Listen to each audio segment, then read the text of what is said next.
Mayor Bauer, Here. Mayor Pro Tem Rennick, Here. Alderman Madre, Here. Alderman McDermott, here, Alderwoman Jones, Here. Alderwoman Joseph. Here. Madam Mayor, you have a forum. Alderwoman Jones, would you read this?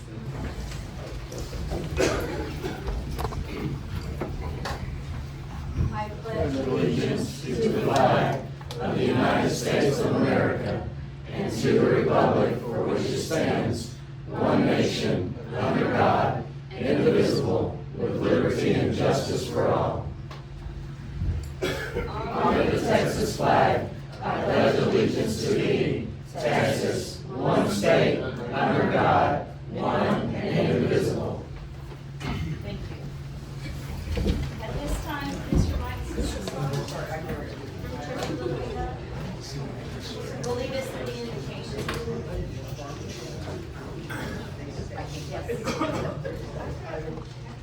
Okay. Hi. Let's pray. I want to share a couple of scriptures first to open the meeting. Psalm 78:72. With upright heart he shepherded them and guided them with his skillful hand. Proverbs 11:14. Where there is no guidance, a people falls, but in abundance of counselors there is safety. Thank you, Lord. Let's pray. Father, I just thank you for this gathering. Lord, I thank you for the commitment of all of the council, the first responders, all the employees of this community, the volunteers. We thank you, Lord, that we pray for wisdom, guidance. Lord, I pray for all this community, every citizen, to be showered and covered with your favor, your protection, your blessing, and most of all, your love. We thank you, Father, for conducting this meeting and for your perfect will to be done. We pray all these things in Christ Jesus' mighty name. And all God's people said. Amen. Thank you. Do any council members have a conflict of interest to report or comment on? Okay, at this time, we'll invite members of the public to come forward. Ms. Marisol Flores? Marisol? Yeah. There you go. Hi, okay, real quick. Just going back to the city of New Braunfels. On April 3rd, they filed the appeal against the city ordinance. And the director of the litigation for the Texas Public Policy Foundation, which represents the SDR owners, emphasized the ordinance is unconstitutional, particularly to clients with properties near popular attractions like Schlitterbahn and the beach.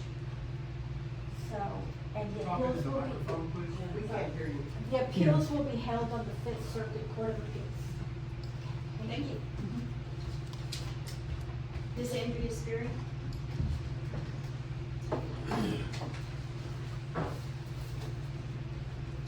As I told Robert, what would y'all do if I didn't send in a comment or show up? Andrea Spearing, 16617 JB Road.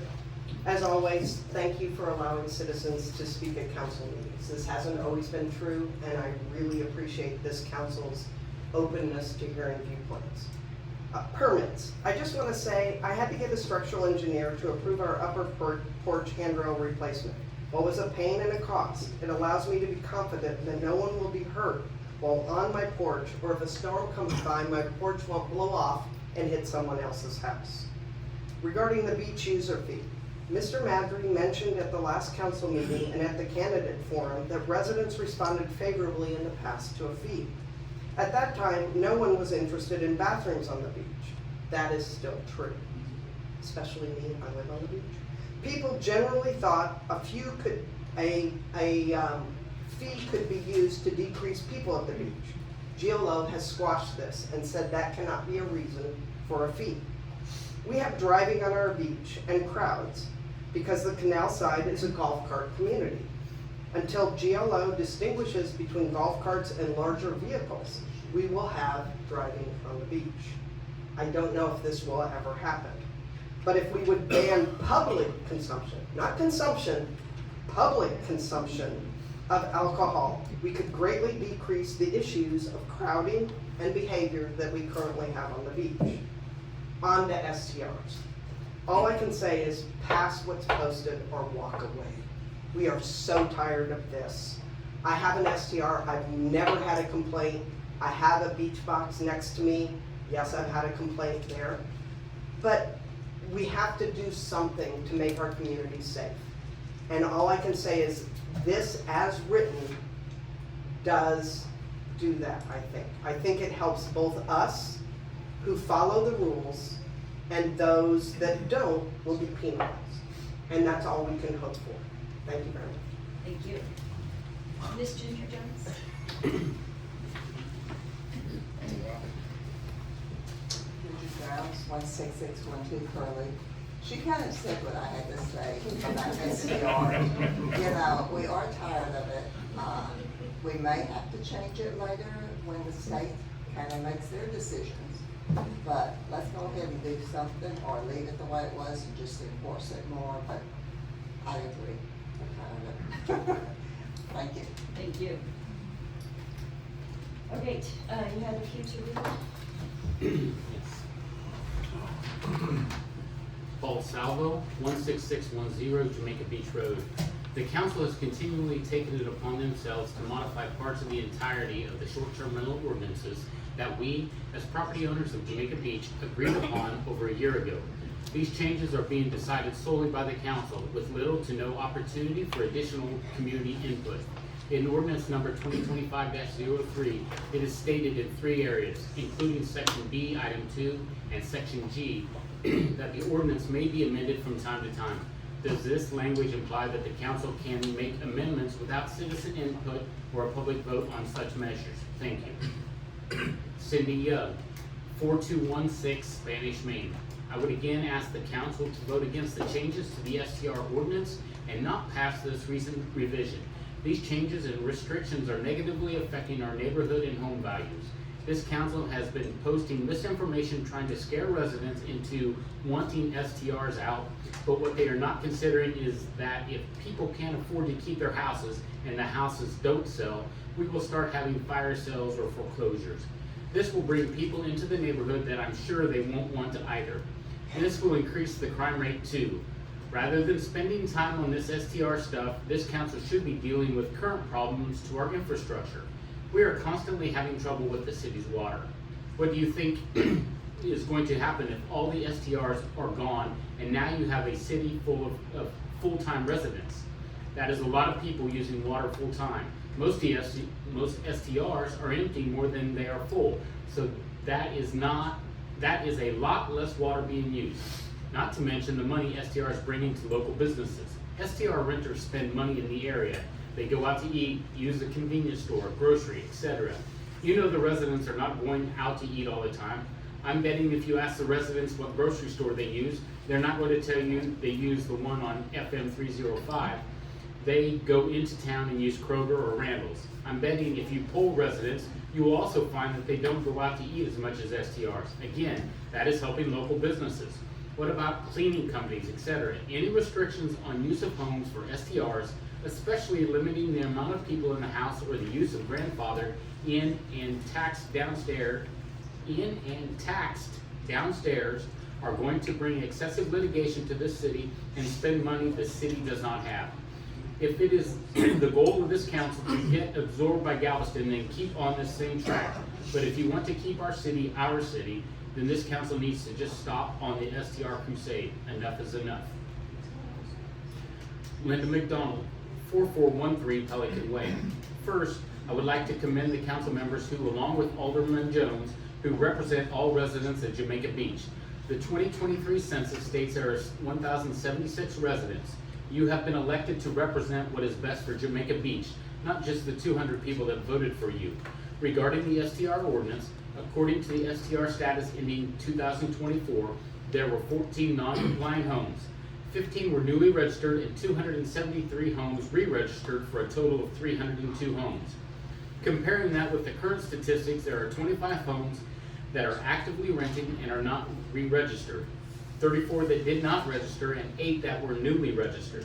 The current estimated active STR and JB are 279 homes. As you can see, the economy is correcting itself and will continue to do so. What concerns me is the 25 non-compliant but actively renting homes in JB. Are these problem houses?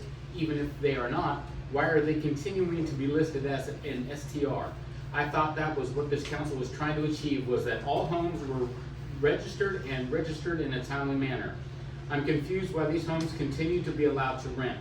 It is important to note that the number of non-compliant housing is increasing, not decreasing, yet the total number of STRs are decreasing.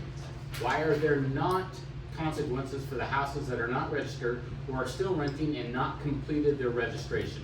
Their platforms are still allowing them to be rented. I continue to see that this council is having difficulty enforcing the rules that are already on the books. I would like the city council to table any additional changes at this point. Enforce the rules that are on the books for registering and maintaining homes, and clean up the residential homes that are eyesores. Focus needs to be on infrastructure and preparing for hurricane season. That seems to be another rough one. In addition, the BUF is not the hill to die on, as it seems only to create more problems for those residents who want to enjoy the beach. I don't want to see my tax dollars used to defend a lawsuit that will surely come by this council's continued effort to infringe on the rights of all property owners.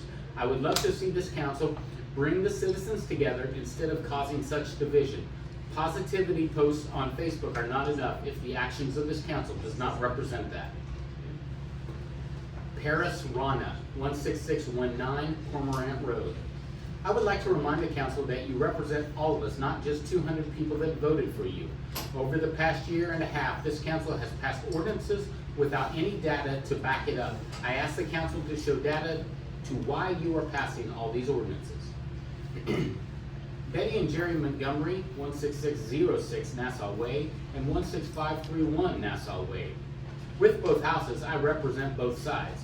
First house, owner occupied. Second house, family use / STR. Eliminating the use of downstairs for grandfathered homes is unconstitutional to say STRs can't use the downstairs, but long-term renters and owner occupied can. This is 100% unconstitutional and invading private property rights. The rules need to be the same across the board.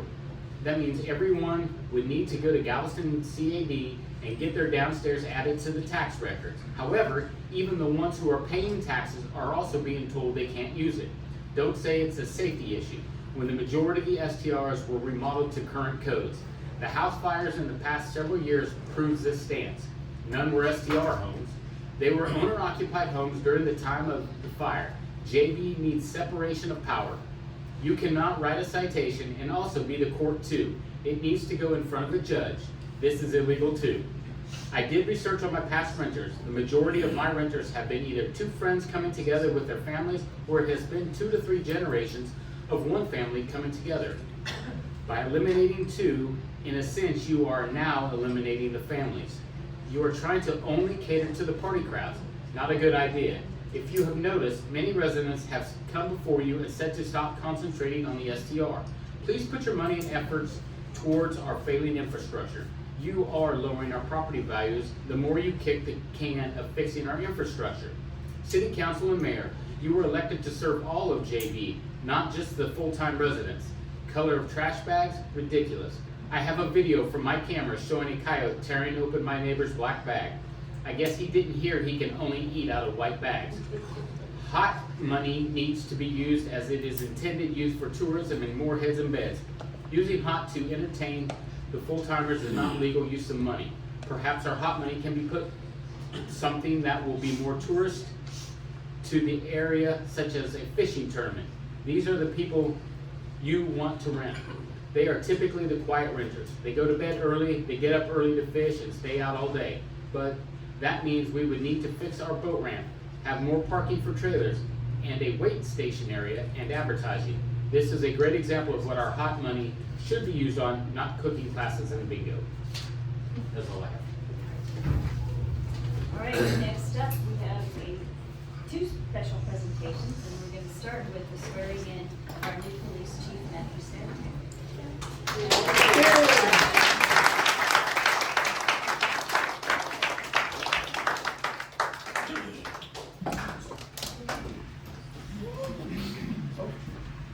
Okay, if you would If you would, I don't like this. If you would repeat after me, I, Matthew Seurattan, I, Matthew Seurattan, do solemnly swear do solemnly swear that I will faithfully execute the duties that I will faithfully execute the duties of the office of Chief of Police of Jamaica Beach of the office of Chief of Police of Jamaica Beach in the state of Texas, in the state of Texas, and will, to the best of my ability, and will to the best of my ability preserve, protect, and defend the Constitution preserve, protect, and defend the Constitution and the laws of the United States and the laws of the United States and the laws of the state of Texas. and the laws of the state of Texas. So help me God. So help me God.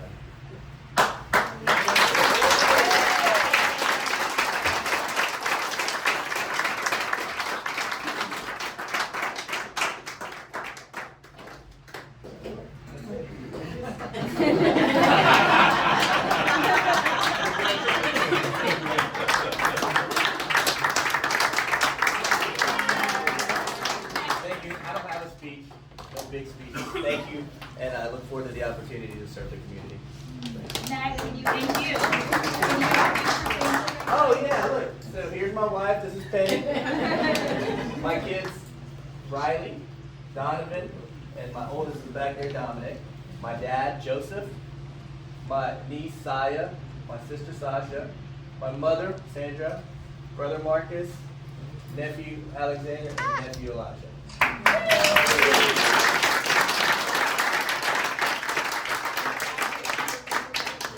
gonna take just a minute. Can your family kind of stand Yeah. up and come around to the that's picture? good. Let's get a picture. Oh, Let's get a picture. Picture. Can you kind of get them all in there? Let's start. Oh yeah.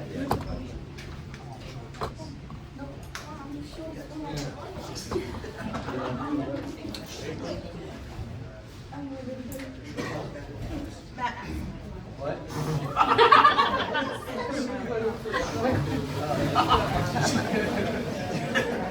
She knew you weren't gonna say nothing. Y'all look at this camera. Look at this camera. Okay, right here? Everybody look right here.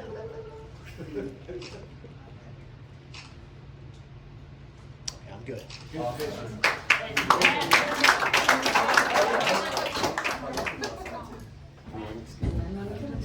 You're missing him. Here, I'll get the family, don't worry, but we'll leave him out. They say, where'd he go? I said, I don't know.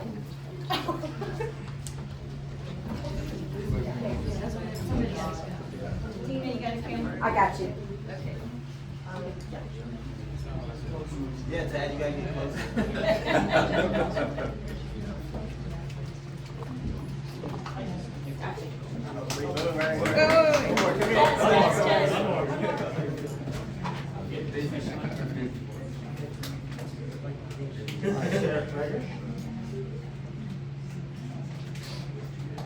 Okay, thank you. Thank you.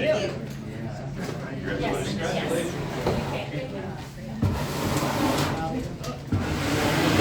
Before you leave.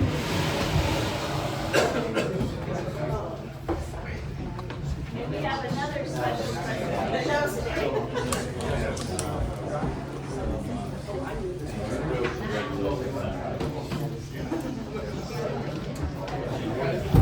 We have a City of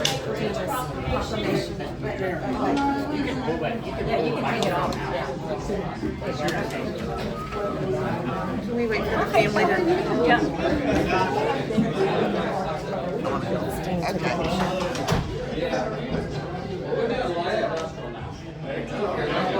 All right, that's it. Tell Hank how to get.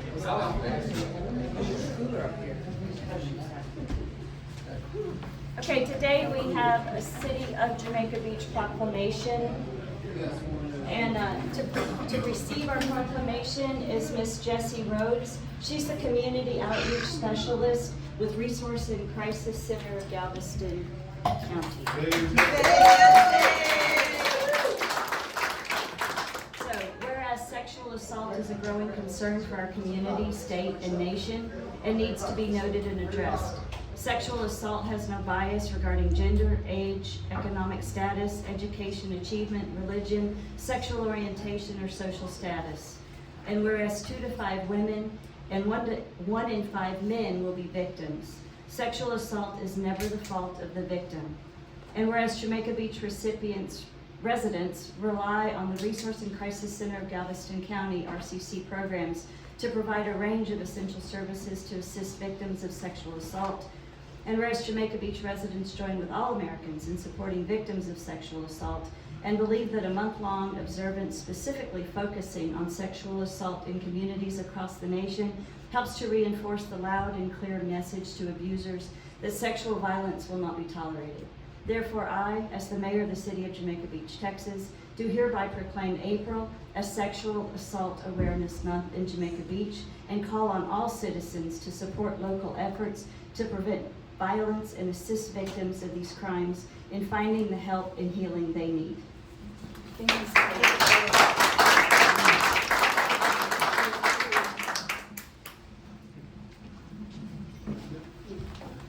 Thank you. I have just a few words, if that's Please, okay? sure. Yes. So, as we know now, April is Sexual Assault Awareness Month, but I do have some more Texas statistics that I would like to share with you guys to kind of open your eyes about the public health crisis that we are facing. So in the state of Texas, we'll have about 6.3 million sexual assaults. So think about the city of Houston plus 2 million. And we are actually worse than the national average. So for the national average, it's 1 out of every 5 women, but in Texas, it's 2 out of every 5 women. And this is a statistic that we've gained from the reports that have been submitted to the police departments, but we also know that in the state of Texas, over 90% aren't reported. So this statistic is not accurate, but it's horrendous, you guys.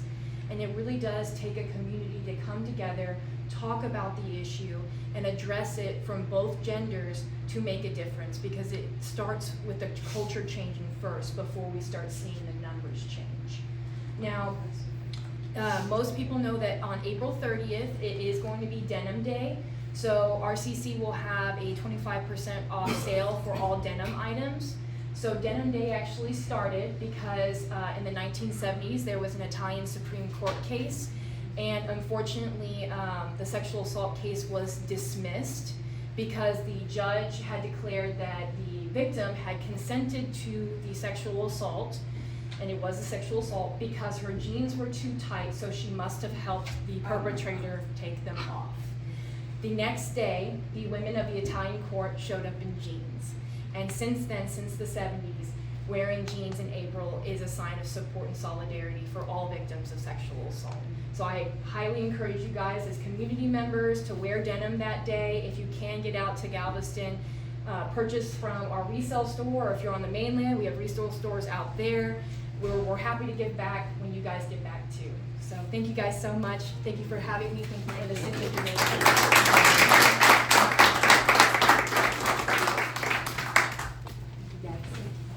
Okay, we have no announcements to make tonight, so we have our reports from directors, police, and fire, starting with City Administrator Francis. Thank you, Mayor. Beach nourishment, here we go. It has been delayed for another week, we are being told. We are now being told to expect sand to begin arriving the week of April 21st. I did clarify since the last time, they will not be working on Memorial Day, the Monday of Memorial Day. That was a concern. But it's a concern because this keeps pushing it later into the year. We're way into June now by the time it would be expected to be done. The topic of post office boxes, we got some clarity there. I was able to speak with the mailman since the last time I had a meeting. He advised me there are boxes available. So he said, don't buy more. He said, citizens just need to request a box from the post office, and the paperwork is there for those boxes to be processed and changed hands. So if someone has some issues, if they're continuing to tell them that they don't have boxes available, maybe they could speak with me and I could try to intervene on their behalf. Citywide cleanup. So we have scheduled a special trash pickup day, Saturday, May 17th. I don't have the times yet or really details about that, but AmeriWaste will be sending us that stuff, but we will be getting that out there as to the times of the pickup and what will be allowed.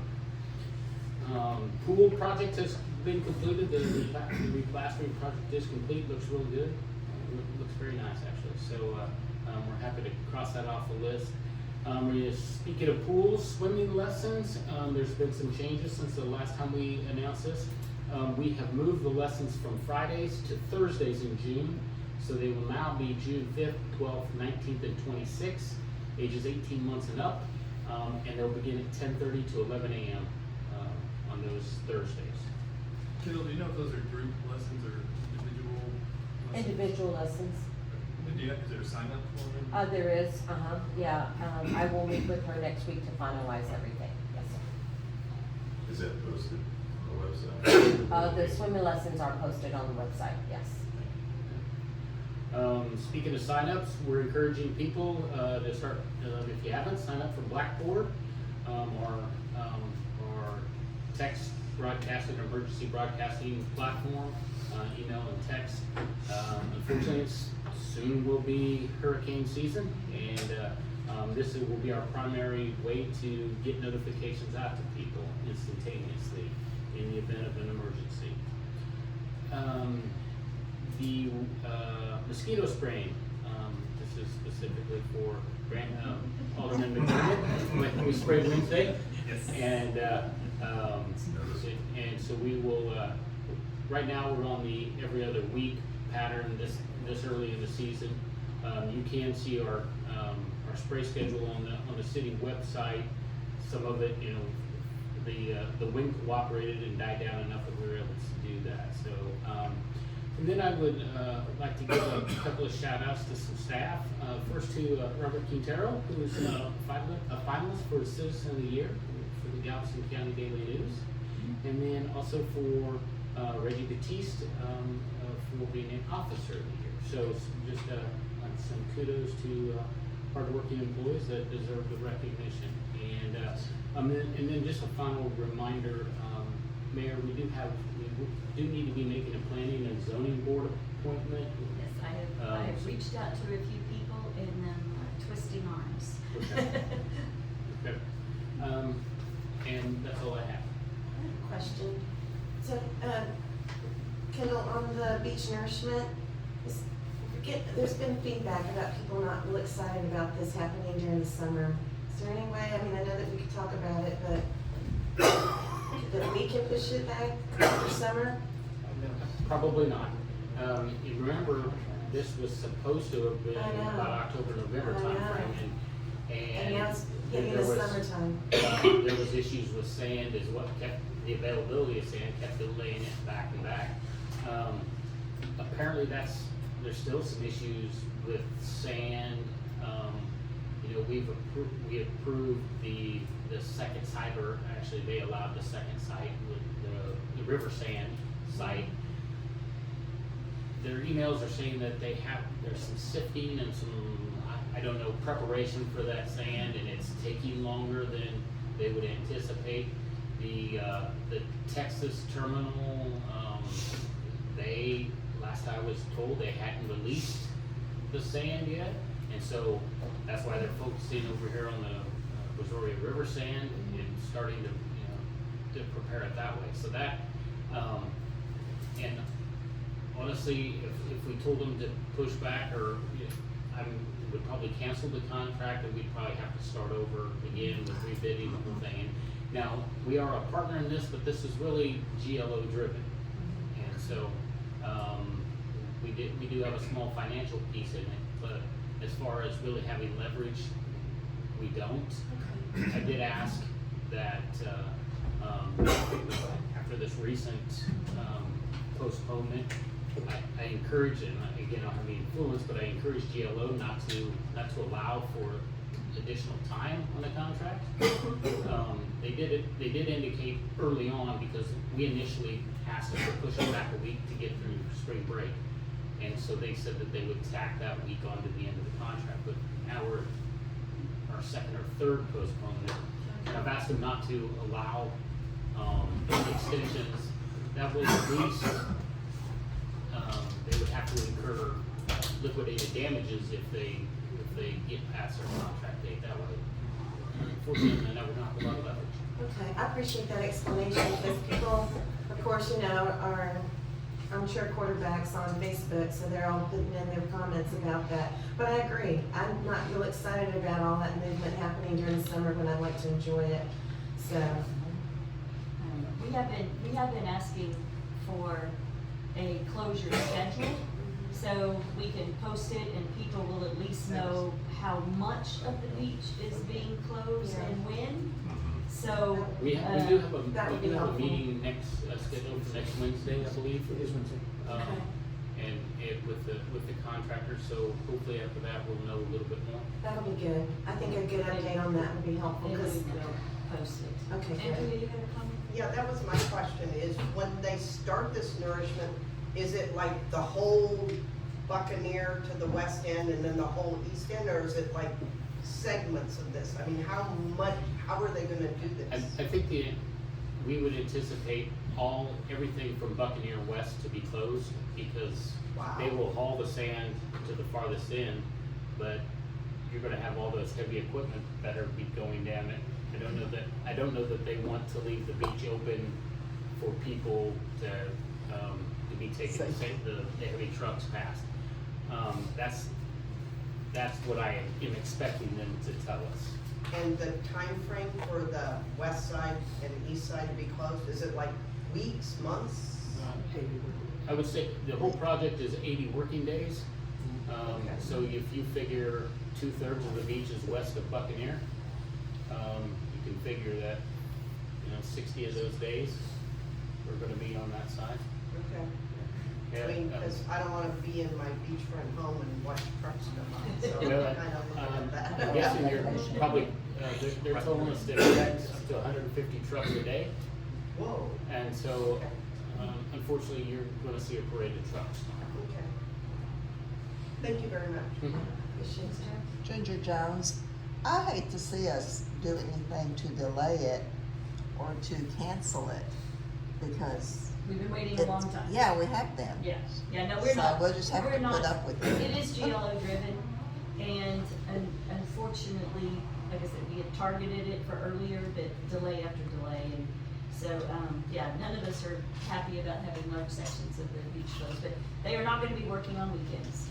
So, it will only impact the beach during weekdays, but of course, we know how busy we are in the summer on weekdays as well. So,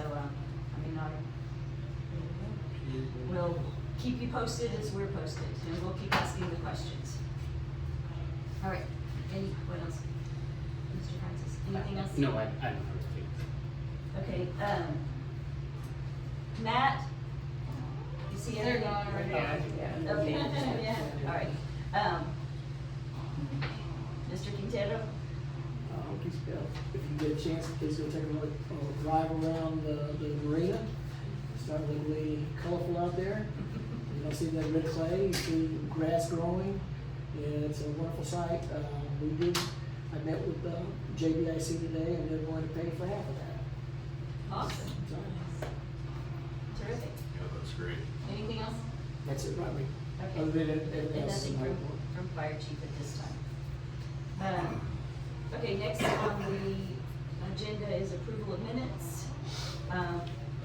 There were a few typos caught that were corrected, but nothing that substantially changed the content of the agenda. So do I have a motion to approve the minutes from the regular city council meeting on March 27th, 2025? I'll make a motion to approve the minutes. Do I have a second? I'll second. All right, all in favor of approving the minutes from March 27th? Okay, thank you. All right, next are comments and reports from members of council. I think you started last time. Okay, I'm gonna start with you, Tess. Okay, thank you, Mayor. I just want to bring up a little bit of Jamaica Beach history. And I'm going to show you a couple of things that, just to give you an idea of what I'm talking about. So when I mention them, you'll have an idea. 2012, Jay and I were invited by the Department of Defense to Washington DC as a Gold Star family. Actually, Jay is a Gold Star son, to see his father's name added to the Vietnam Wall. Because it was the 50th anniversary of the war, the president and his cabinet attended. Jay was presented with a Gold Star pin and a flag that was flown over Arlington Cemetery, where his father has a tombstone. They never found his body. Jay was 13 years old when his father passed away, right before the Vietnam War. Something like that changes your life. We came home, and as I was on the park board, I asked Mary Morse, who was the park board liaison at the time, if we could add a small Memorial Day program to the annual Memorial Day fundraiser. Mary and the park board agreed. And since 2013, Jamaica Beach has had a short Memorial Day program. That first year, we held a missing man muster, and it was well received. Change doesn't happen easily in this city, but it was well received. Jamaica Beach has continued that program ever since. Even after the park board was abolished, during the COVID years, our city administrator, Sean Hutchinson, held a small memorial service at the park. When I saw the city website call it a Memorial Day celebration, I was hurt and disappointed. And as I sometimes do, I shared my opinion on social media. For many families, Memorial Day is not a celebration, but a solemn day of reflection for the men and women who made the ultimate sacrifice. And I appreciate that the website has been updated to better reflect that. Thank you, Mayor.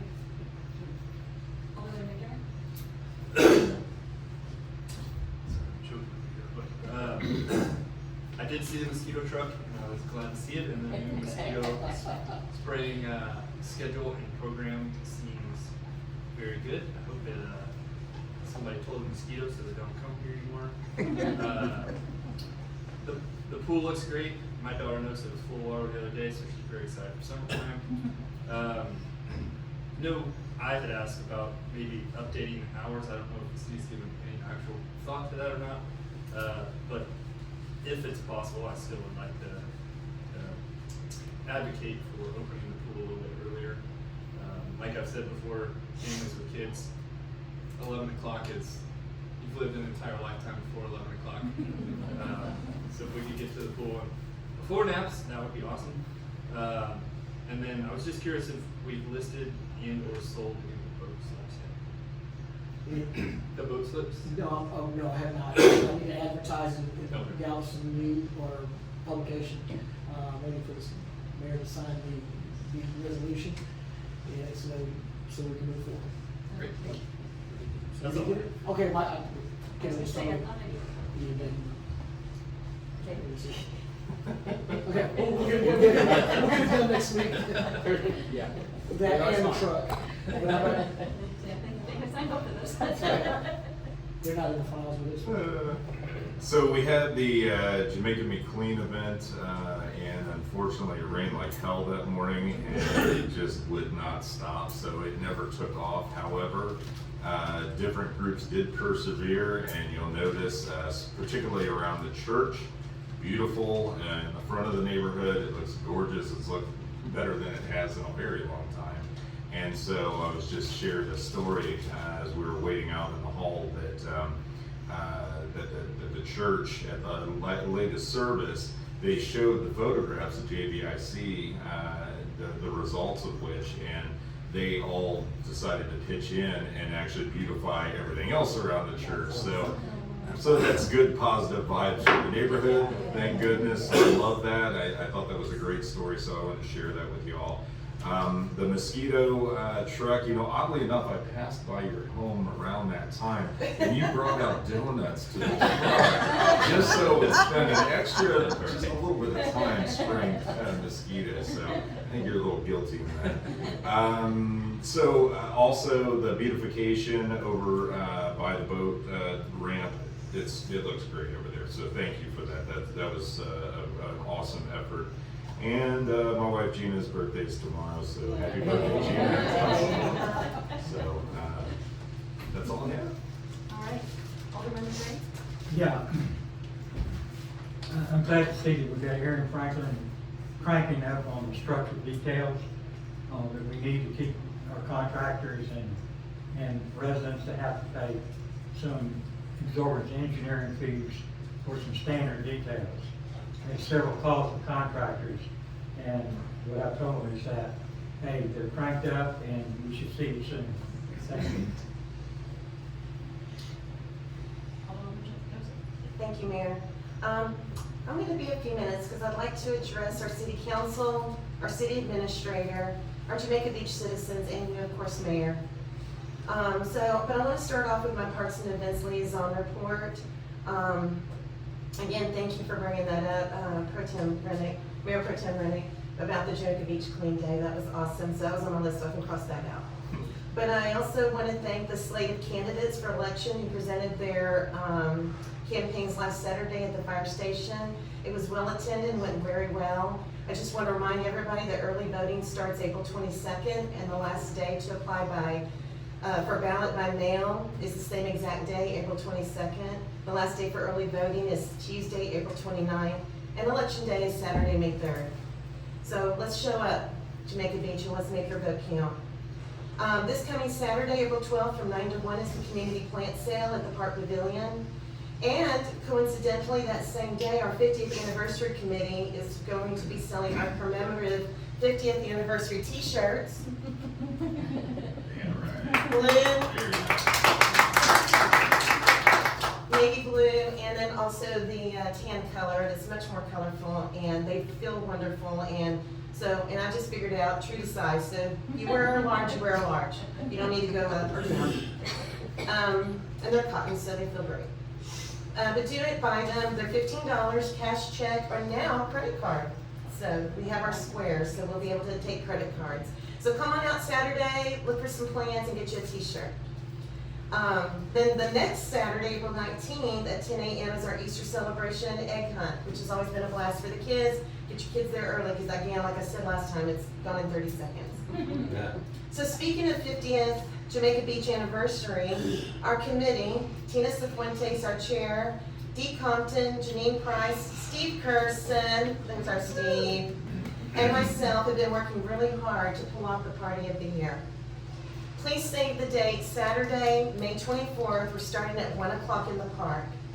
And our committee, as I said in the last council meeting, is honoring our fallen soldiers with a Memorial Day service, with a presentation from the VFW and color guard by the Boy Scouts of America. So we are doing that.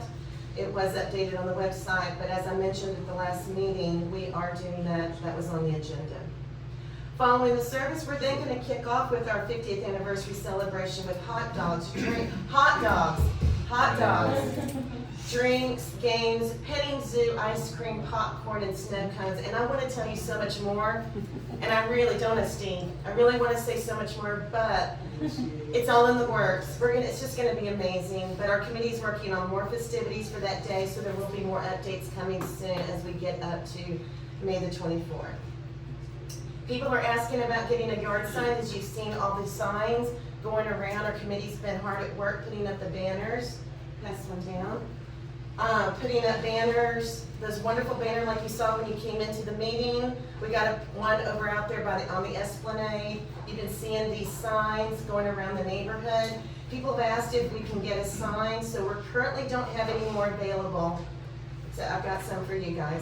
But after the celebration, take them. We don't want to go pick them up. So pick one up, hang it in your house, put it in your, tack it to your garage. So, but I do, if y'all are interested in having a sign, please see Tina to get a sign for your yard council and mayor. And bingo, I know people have been asking about when's the next bingo night. We're looking at June possibly. Thank you, Tina. So, thank you. So, I know bingo is a big success. It really is. It brings the community together. People asked for it years ago. We made it happen. So now for my communication liaison report, Mayor. I have to brag about our 50th anniversary committee. Tina, Dee Compton, Steve Curson, Janine Price, y'all are the most amazing people I've ever worked with, and I've worked with a lot of people because I'm in the people business. And this is such a wonderful group of people that have seen the growth of Jamaica Beach over 40+ years. And y'all have really shown me what Jamaica Beach is all about and what it still should be. Y'all talked about all the great things that have happened in our village. Community, community, community. And that just makes me so happy. I don't feel that anymore. And as I hear y'all talking, I don't see it. Sandy, my husband, that's why we decided to live here, because we love the vibe. We love the feeling, the easygoing, and we got to get back there. And that's what I'd like for us to do. This fine group really is the definition of Jamaica Beach. We come from different backgrounds. We all have different views about life. But what I enjoy about this group, Mayor, is that we're supporting each other, we're helping each other, we work so well together. So thank you, committee. But I can't say enough about our girl, Tina Cifuentes. So there's people that say a lot of comments, you know, we all get that. I mean, I'm in the work, and everybody likes HR people, I'll tell you that right now. But we are always amazed, we said it today in our committee meeting, that we're always amazed at her updates when we meet together with our committee and what she's garnered up for us to consider, spitball, brainstorm, and make it happen. And the best part about this party of the year is that it's free. It's not costing anybody anything, and what's really more amazing is that Tina's been hard at work getting sponsors for this party of the year and community support for this party of the year. So when you hear all the negative stuff on Facebook, which is to me is the devil's playground, consider that you don't see the backside of what's happening. Nobody's seeing all the hard work, all the phone calls, all the late nights. Just because she's not doing it from 8 to 5 or 8 to 12 on Friday, she is making late night phone calls whenever that person can call back and make it happen. And Tina's doing a great job at making it happen. So I hope you've seen the signs and the banners out in the neighborhood. Take photos with them. Pop them on your Facebook page. Let's get excited about our 50th anniversary for Jamaica Beach. And so I want to talk, well, let me get to going to this. But, a phrase I hate to use often, but no good deed goes unpunished. And when I say that, I'm talking about the critics out there in Facebook land. Things that are said about our employees, about our mayor, about our city council, and it just breaks my heart. And you know, I hear, you know, someone wrote in about all the positive stuff. I am the positive person. I'm gonna put positive messages out there on the Facebook, because we need to come back to community like it was in the 70s and in the 80s and in the 90s. That was 30, 40 years ago, can you believe that? I say that, I think that was only 20 years ago. And I want to talk about the disparaging remarks that were mentioned, or the comment about celebration. Well, I'm celebrating something that's honorable is important. And I agree, well, I'm not saying I agree. I understand Alderwoman Jones about how you feel about what was said and on that, but the word celebrate means, the definition for celebrate means to observe or commemorate a special day or an event with ceremonies and festivities, to make it known publicly, to praise widely, a widespread or favorable notice, to form with appropriate rites and ceremonies. Celebrate is not a bad word. It was not meant by any means to be with ill intent, to be disrespectful. It's a word. It's a good word. We're celebrating. I know that when people pass away in families, they're celebrating and honoring their life, the impact they made on this world. So I do want to let you know that there was no ill intent by doing that, and to understand that in last year's Memorial Day poster, we didn't say anything about service. What it did, it said, come join and celebrate, invite you to celebrate Memorial Day. But it was okay last year to go ahead and be okay with this poster. I don't understand why it's different this year. And I feel that there's some discrimination going on, and I would like for it to stop. There are going to be, like I said, there's critics. But first of all, the city only sponsors our City of Jamaica Beach Facebook page. None of the other Jamaica Beach Facebook pages are sponsored by the city. They're all privately administered. I'm all about transparency in city government. I think we all are, especially some of us that ran that on our campaigns. But a critic or a critique, I get it. It's an opinion. But when you're bashing a city employee's work, which is demeaning, and it is a form of bullying, I'm a human resources professional. This is not cool. Unfavorable posts and comments about the city and the city employees' work are happening on Jamaica Beach Facebook pages, which is managed by a current council member, and who will not remove the posts or disparaging remarks, which I, as a city council, and be represented when anybody else makes a comment. I want to assure you this does not represent me and how I feel about the city as a city council member, because I do not condone this behavior. So, as city council members, we are here to promote the good faith and welfare of the city, which includes all the staff, the city staff who run this city on a daily basis. We don't run it, they do. So posting, I cannot stand by and allow disparaging remarks to be made about any of our city staff. That's not our job. That's our city administrator's job to ensure they're doing their job correctly. So posting about their work performance in a negative way, marking with insults is not productive, and it could be seen as harassment, and I won't stand for it. I won't stand for it, Mayor.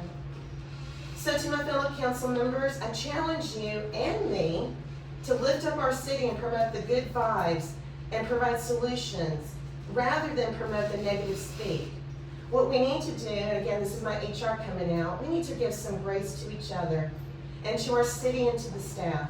We are human, and sometimes we will make mistakes, and that will happen, but it's not with ill intent. I would like to see that we give more than 1 week, more like 2 weeks, to get a resolution. If we find an issue in the city that needs attention and call on each other for support, we should be working better together. So I want to see us to remedy the situation before posting on Facebook, which gets no value whatsoever. Kendal Francis, our city administrator, I'm asking you to communicate to your city department heads and to ask each of them to reach out to their respective city council liaison to gain support and guidance and provide updates to their progress and achievements. That way our council can support you and also support your department heads, and we'll be able to have more to talk about in our council reports and provide guidance. That's what we're here for, is to provide guidance for your department heads and you, of course. Case in point, when this wonderful donation from a resident that I saw on Facebook had given to the fire department, and others outside of council and our city hall and our mayor gathered to celebrate this gift, it was my understanding that no one from council or the city staff were notified about this, but it was posted on Facebook. Eventually it was taken down. That was a wonderful gift and a wonderful life-saving opportunity for Jamaica Beach. But I believe, I'm just speaking for me, but I think some of us from our council and our mayor would have probably enjoyed being a part of that grateful moment. So I think that would have been helpful, where the fire department could have communicated with who their liaison is on the team. So I'm asking, let's work together to communicate better. Now the community. I am really tired of this awful rhetoric that we live around. We read on Facebook that's just promoted by, again, armchair quarterbacks.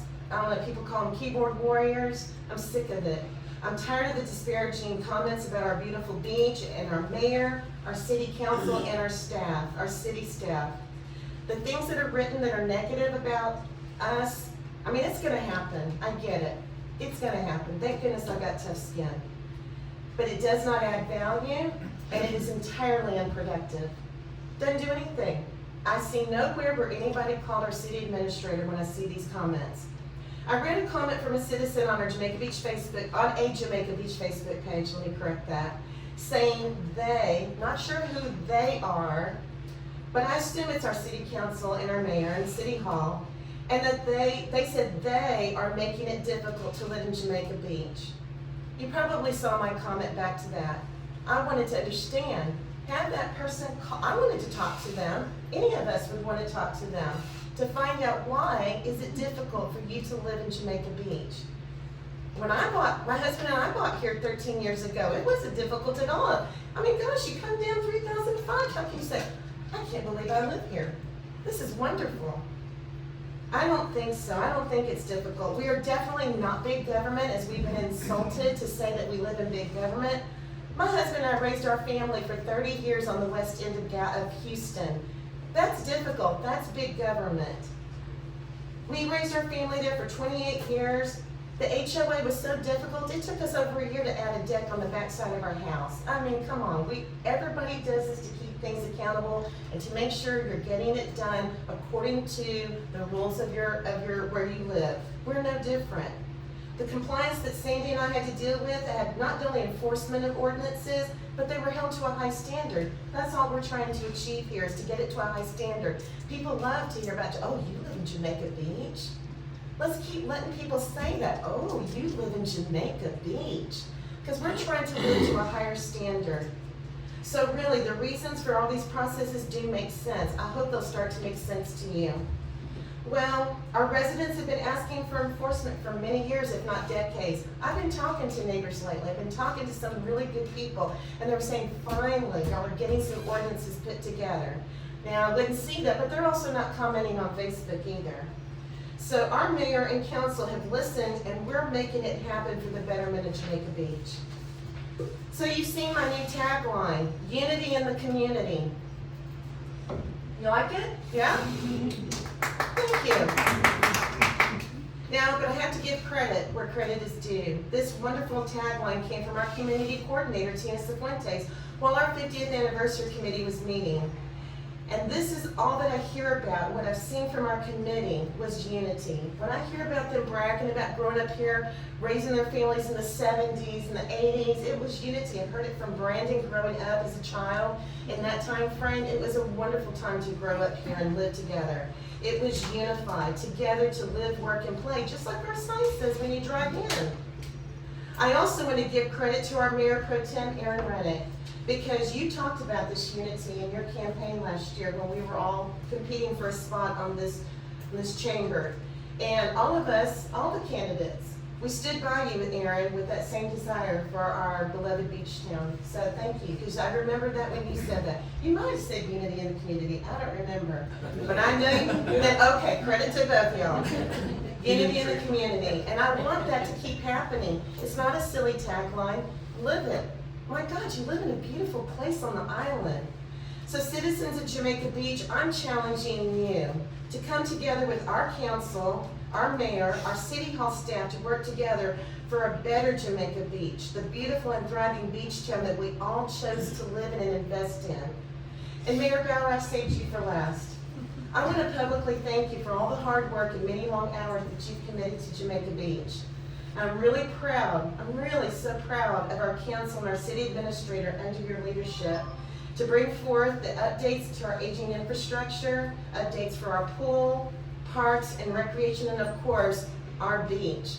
Everybody's saying it's looking beautiful, isn't it? Isn't our beach looking great? But Mayor, it is my hope that we really continue what you and what we as a council have started and continue to make it happen. So come on, Jamaica Beach. I want a better Jamaica Beach, not a sadder Jamaica Beach. Who's in?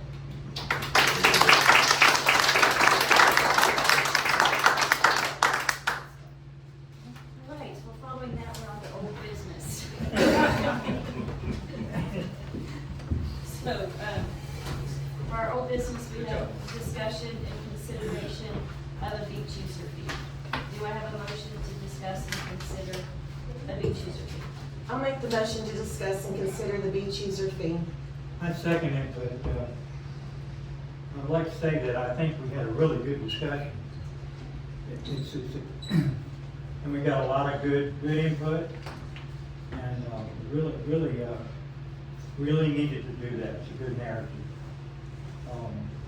We really got to one answer we needed most, and that was one row parking on the beach in the future. Looking at our notes, we see it was a consensus. So as far as I'm concerned, I just moved that maybe we table this for now until our next meeting.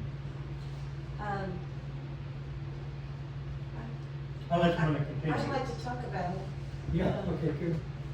Yeah, we had answers pretty well discussed except for that one And my suggestion would be we table it to the first meeting in July. Okay. And Oh, the reason for that is, I think after going through June, we'll have an answer on the beach trash. Yes. And by that point, I think we'll have some indication about the availability to put the porta potties on the old car wash lot. And so I say we hold off and table it till then. We kind of have a little skewed data just if the beach is closed during the week through June. But the weekends will still give us a good indication. I would still like to see us, these are informal comments, and I'd like to get closure with the GLO and get back to them. And I would like to go ahead, I think it would be of value for us in our city to go ahead and get closure with the GLO. These informal comments, get through the stage of it, and discuss it again at the next meeting.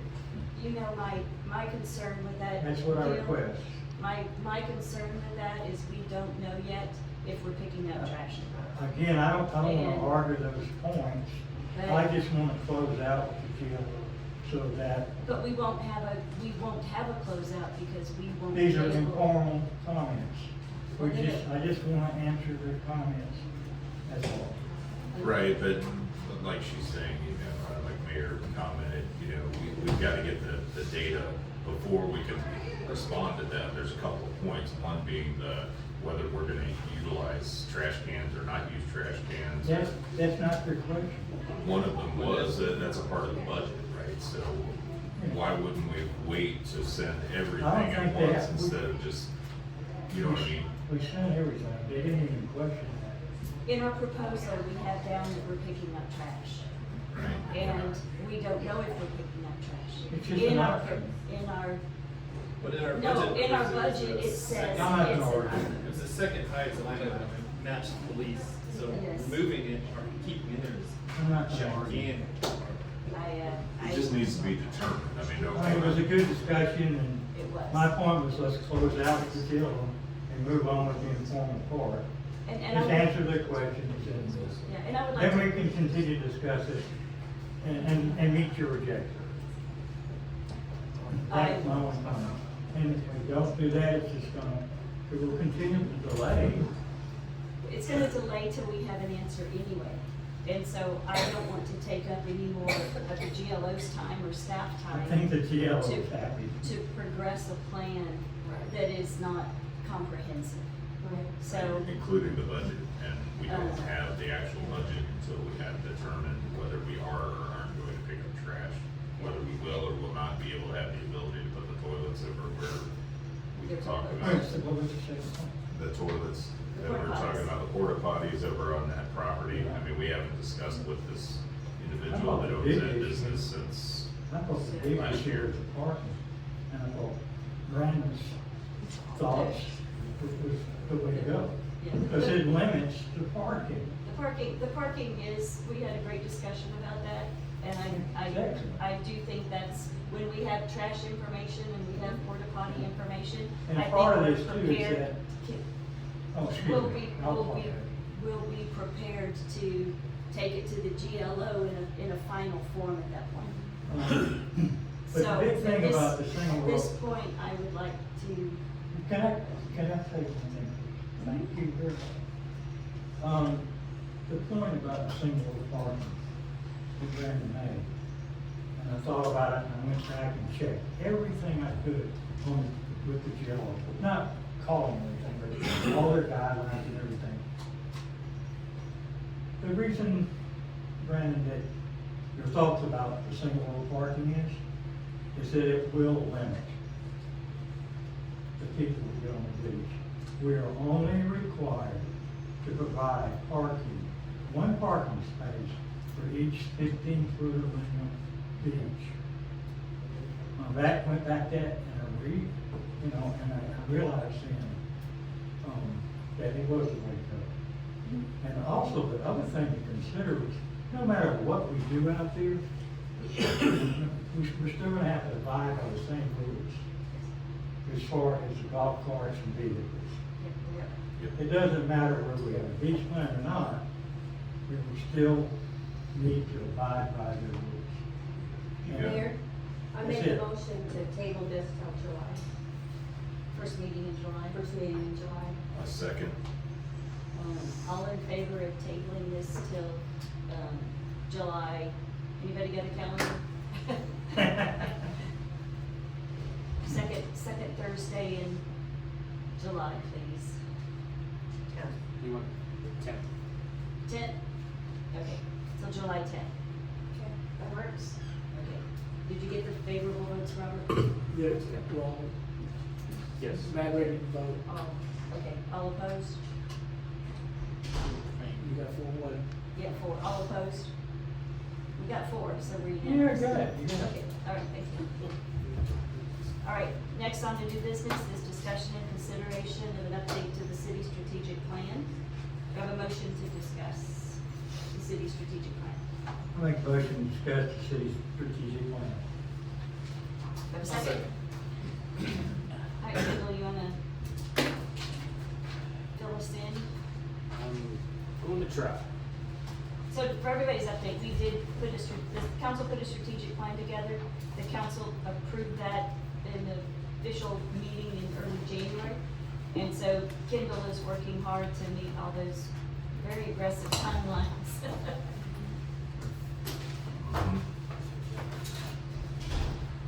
Okay, so at your table, you do have a copy of the plan, and for those in TV land, it is here. Really what my update on this first one is about our progress towards the ones that are, that the due dates were mostly March 31st. So we did have a few that occurred. The due dates for achieving these goals were, some of them were before March 31st, but as we go through this quickly, you're gonna see the blue, anything that's highlighted in blue will represent those that have been done. Green means that they're in progress, yellow means we haven't started, and red means we missed the date. So thankfully, there aren't many of those. So, and just an overview for, citizens that may not know, our strategic plan, we had 6 strategic priorities and goals. 1, fiscal responsibility, 2, infrastructure, 3 is administration, 4 is planning and development, 5 is communication, and 6 is community. Nice. And I did not get that included in the package. That was the cover page for our. It's on our website, Yeah, right? yeah, It's on yeah. our website. We're going to get it at you. So, Yes, not yet. yeah, at night. So those are our 6 strategic priority goals, and then we had action items under each of those specific goals. The first one, we're gonna see that these first 3 are highlighted in blue. Those are actually we're gonna talk about in the next agenda item, so I'm gonna skip over them. These first 4 you'll see are they're gonna take some formal action. Now, I will say that the first one here, review active fund purchase order module. We did review that. We did a demo of that product. And while we do think it has some value, we're not in a position right now to implement it. And frankly, as you see, it's not a current priority. We got things that are higher on that list. But we are going to come back to that later on and look at integrating that purchase order model into the system to help make things more efficient. But we have a budget of that now that we can incorporate that into next year's budget, right? Yes, it is budgeted.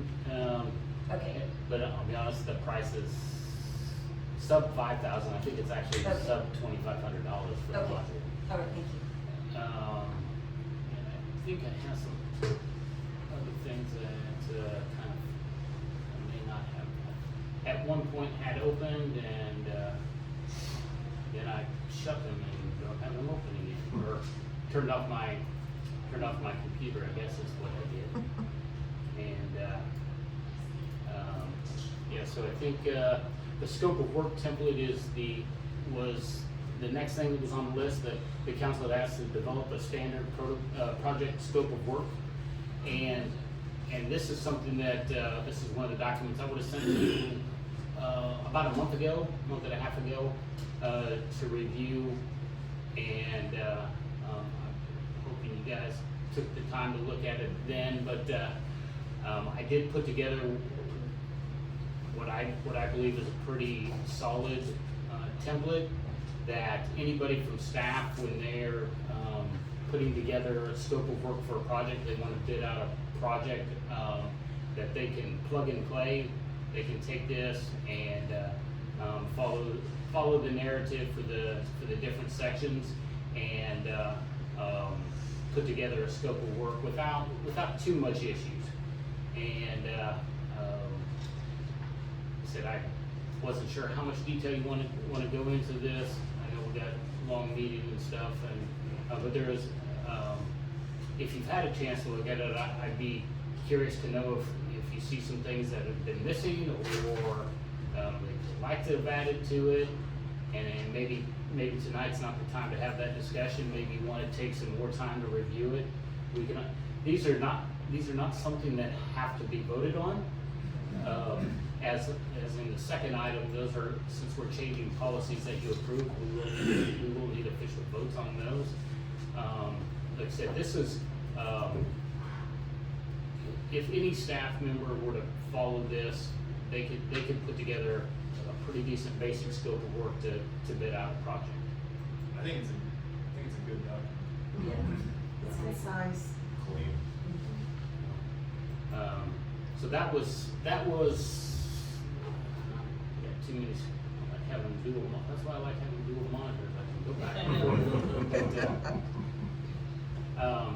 Infrastructure is our second goal. First one you see that's been finished, develop a plan to upgrade the wastewater treatment plant generator, because we all know that we've approved a contract with Lynn Engineering. I did just a quick update on that. We found out that the lead engineer on that no longer works for Lynn. But John Mercer, who was here and presented when we went through that, him and I are meeting on the 21st. They are well into the design phase of this, and he will be here to kind of explain the status of that. And so I'll be able to update more regarding that. Identify critical sewer manholes. Of course, we just approved the contract with HR Green, that is what that will do. Obviously, the plan's not done, but our portion of it is done. Now they got to put in the legwork. This one, the update on the council chambers sound and video. Of course, we know we got some new speakers. We added a podium microphone, so you can definitely hear it a lot better. We're exploring other options on video. We do have the one camera that we utilize. I'll be honest, I'm not sure how much more that we can expand on that. But we're gonna continue to look, and we got till September really before that goals deadline, but I tossed that in there because we had done so much for it already. Beach access, yes. Speaking of that, we do need to get in the habit of, remember how we tried pulling this screen out so that people viewing could actually see the screen, because the camera doesn't catch that one? Okay. So we need to put Vice versa? we need to put it in our memory bank to switch which ones face council and which ones face the audience with an attention to the camera. Okay. Thank you. All right. I was just gonna mention for videoing, this one, like against the wall, is working better than when I was over there. Oh, okay. So, Great. just Thank you. food for thought. All right. Beach access plan is the next one. Of course, we've already, I put completed, it's not really completed, but we had already sent it off for informal comments, before the February 28th date, and we finally got the comments back in March. So, here's some red. Unfortunately, we developed a written schedule of required preventive maintenance tasks by March 1st. Have been working on a little bit of that with Branch and we'll show you just a little bit of what we have. I've asked Dan Hudson to give some input in as to what other things we need to be thinking about that should be included in here. The balance is being too granular, or if you go and identify every piece of equipment and what it needs to do, and if that's the level that the council wants, then that's what we'll do. But also risk being too vague, that we miss something or we don't, or it's not detailed enough that people overlook some stuff. And, Well, I know what I'm looking for here is more granular. okay. I wanna know that all the critical valves in our new pipelines, in our new water lines, are being turned Mhm. at an agreed upon frequency. I don't know I know my business used to turn them on, but in the water business, I don't know if that's annual, quarterly, biannual. But I want a list of those valves, where they're located and that they've been turned. So that if we need to isolate a section, they'll be isolated. And then also, we can start assessing what their age is.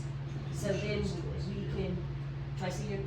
Mayor, if I'm not interrupting, Oh, no. I'd like to see it to where if we end up with having a new council or new employees, that this kind of thing can continue. And so it's no question of what the protocol is. Yeah, but I would like the granularity of turning our valves. Okay. And, maybe not on all the old sections yet, because I think if we tried to turn it, they'd end up in our hands. And that's a good point that you make too, because it's not only a different council or mayor, but also a different service that we use. So it needs to be a city document, not a branch document. Yeah, this will And be then- something we. And then also, I don't know that we've ever gone through and identified, by TCEQ requirements, if it's a dead end, that line has to be blown down. Yeah. And I don't know the TCEQ requirement. I think it's probably quarterly it has to be Well, blown down. I actually put it on here as monthly. Okay, I don't know what TCEQ requires. Well, I'm not sure exactly what they require, but, if it's a dead end, especially with the low flow that we would have in a half-empty city. Yes. Yep, yeah, Monthly's probably really where we need to be. Yeah, I don't disagree. And there's not so many of them that it's that labor intensive. Yeah, that's right. And we have our branch representative, right? And Yes. Tony. Yes, Tony should have a and checklist I that he put goes this, off and I put signs this off in on. generic branch, but really I wanted to write Tony Tony, in some yeah. of these things. Yeah, but it is branch, Yes. it's just the body that does it is Tony. One thing, we do have a set of drawings that shows all these valves. Yeah, we do. And For the new ones anyway. We have a complete set of drawings. Just the meetings. Just the All the new new installation. Yes. And what we don't have, and what I'd asked us to do, was to have Mercier go over and make drawings of what's on the beach. I couldn't find anything. And Maybe Branch has it. Well, what we have sewer lines what now. we now have is video of sewer lines that could be used to. We're talking about water lines. I know, but we're Right. saying, we have sewer lines, but you're Yeah, right, we to don't have. what I know, we don't have water lines on the beach yet, or any kind of. Anything that's over there. Yeah, I could not find, we have all the drawings from Mercier for the new work. And that's, the additional work we're gonna do is yet to be engineered. Right. However, we do have some records of what is out there. So we have a start, is all I'm saying. Yeah, we do. Kendall, do you know how often the fire department checks the pressure in the hydrants? I don't know. Now, Branch does the flushing, but I don't know that they're pressure testing when they're doing it. And, that's something that probably should coordinate between, Chief Branch. Baden and Branch that, and I don't know that, I don't know if they ultimately want color coded based on pressure. A lot of times they'll paint the hydrants based on what the expected pressure should be, or they'll use color rings that that they'll put lock around it. So if you come up to a blue, you know it's gonna have 50 pounds of pressure or something like that, or that's what you would expect it to have, something like that. So I can follow up with Chief Baden and with Branch. Okay, thank you. Thanks.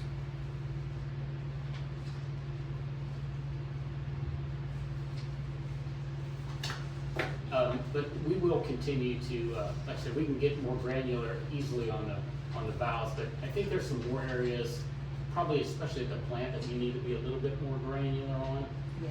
And, But blowing down the dead end lines, that's a TCEQ requirement too, and Yeah. at some point we could ask to be providing that documentation. And you will notice that, so like lift stations, we do provide data logs in each of the cabinets, and I've visited with Branch about making sure that they're making the notations in there, about levels, noting any irregularities or things that need to be followed up, whether that infiltration, signs of infiltration, things like that. And so, but that will be a physical logbook that's stored inside each of the operational cabinets. Okay.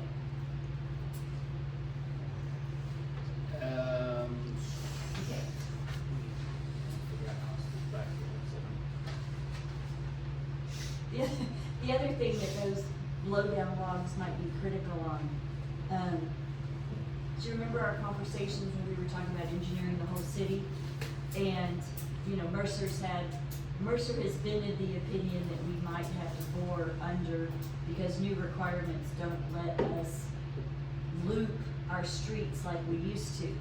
But in our conversations with the consultant, the three consultants that we've been getting fabulous advice from, you know, he indicated that there's exceptions to that rule. And that exception then would be dead ending. So I would think if we want to go for that exception, we better be prepared that we can meet the qualifications of blowing down those dead ends as required. Right. Our exception might not be accepted if we don't have proof that we can live up to the expectations. Sure you're gonna blow it down.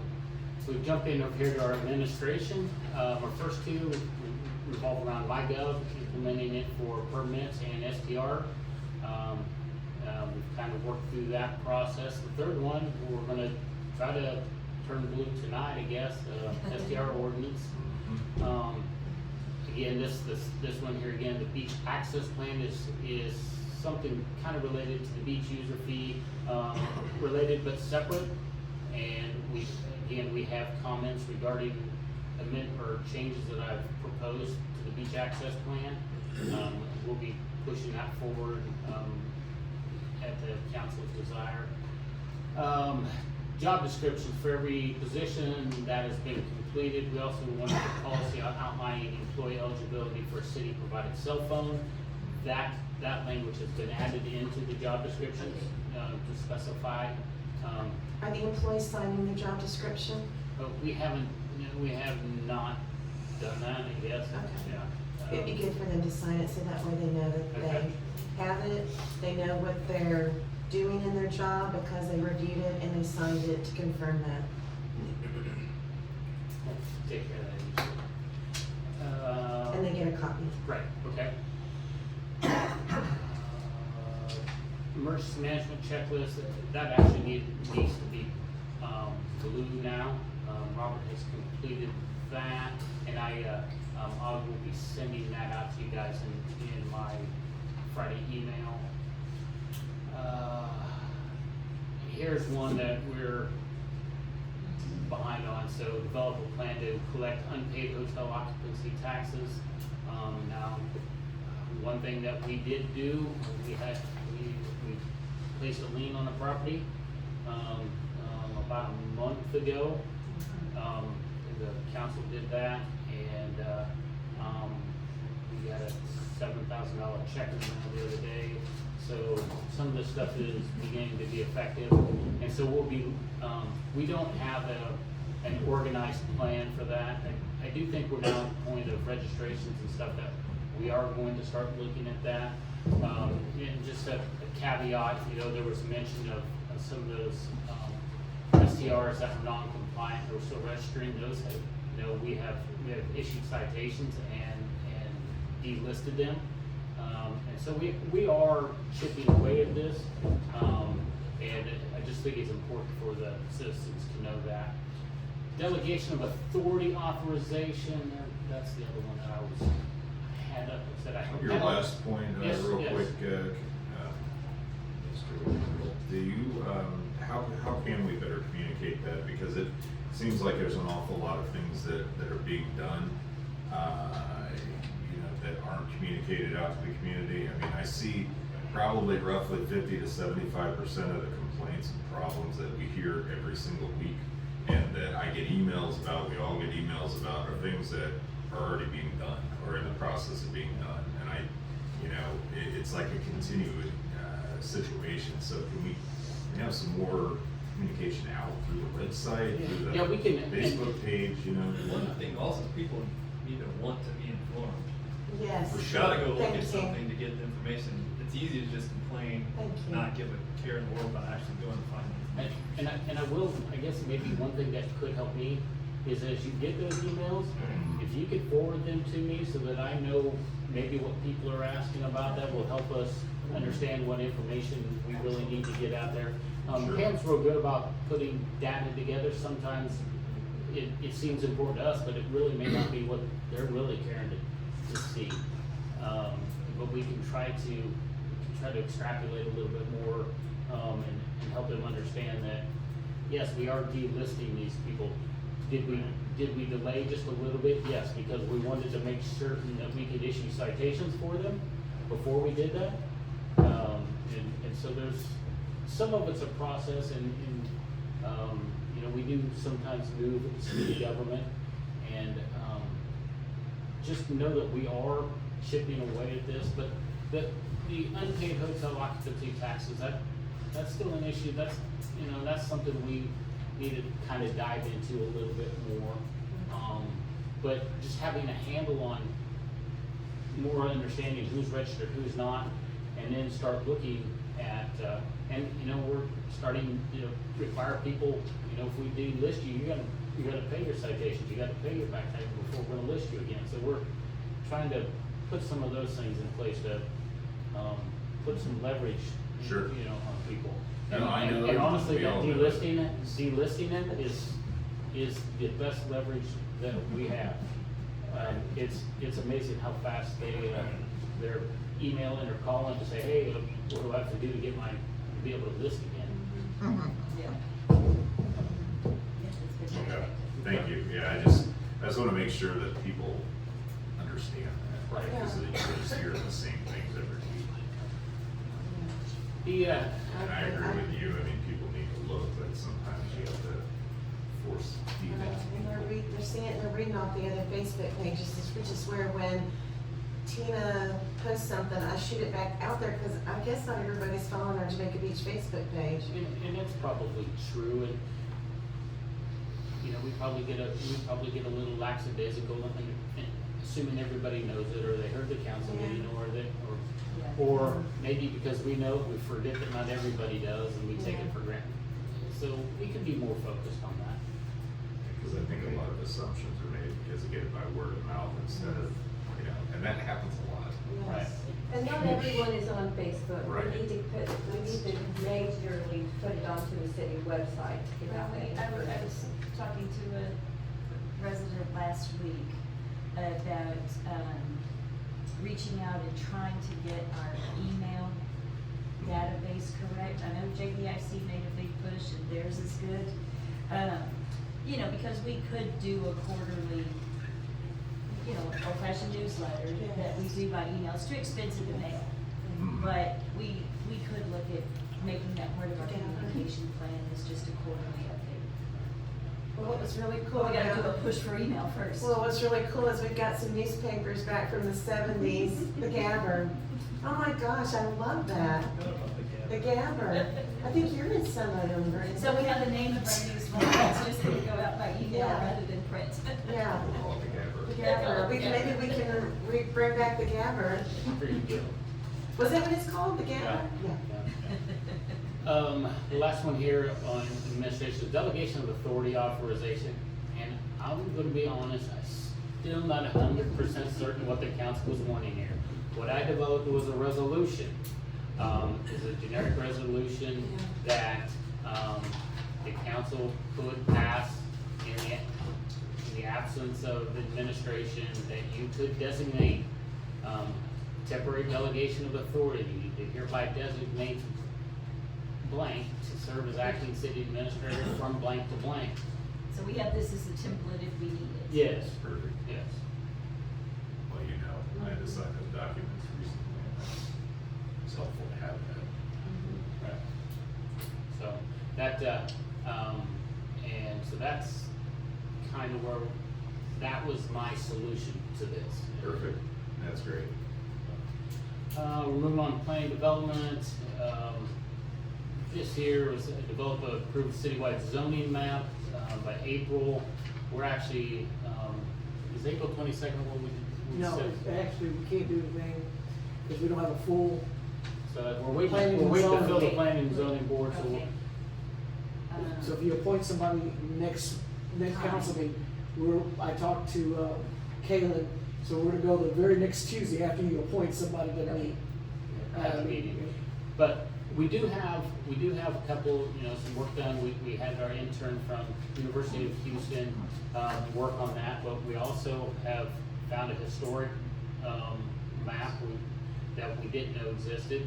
And so, between the two, the planning and zoning will be looking at that and making recommendation, we'll be bringing it forward. So we are, it's not done, but we're well on our way. Communications, the fifth one, and published an online calendar of events, which has been done. You can access it on the website. Community is the sixth pillar or surfboard, and create an event to celebrate the 50th anniversary. As well, it's May 24th. One that here, the strategies to promote the beach cleanliness. It's in progress. You've started seeing some of the promotional videos about packing in, packing out. We're still, I think, spitballing ideas on what else can we do to enhance that, to really drive that message home. The goal is to keep those trash cans off the beach.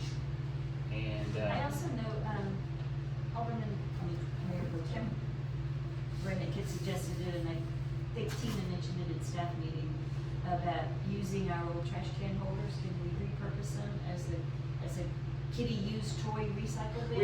We did. Is there any interest in putting that on the beach? I talked to Brandon about that because the city of Galveston's doing this. I think in the But I'd love absence your of, response to in me. the absence of trash cans, that's just gonna be a place for people to put Done. their. Well, That's what I'm afraid and of. there's a little bit of that because the Girl Scouts put the trash bag holders on there. If they're empty, we find trash stuffed up in Yes. them. Because Galveston's doing that, they're with toys. Yeah, And it's an awesome we've idea. seen it. We've seen it. And I ran it by Brandon, I'm sorry, Alderman, McDermott. He's right, that And will I happen. didn't think That's of my that. concern. Yeah. Or they'll become When I saw fire. it. And Those are they're, the two options. They would just be. You could put it at City Hall so people have to go out of their way to say there are toys here that are repurposed. If you want, because there used to be one at the local business at the daiquiri shop, not that I ever went there, but they would clean the beach, they would put the toys there, and then when kids came in with the parents who were getting daiquiris, they could take toys. No, that's a good idea. STRs could advertise that the bin is up at City Hall if they wanted to take I or would- donate. Yeah. Right. I would think people would do that, because why do you wanna go buy expensive beach toys? Yeah.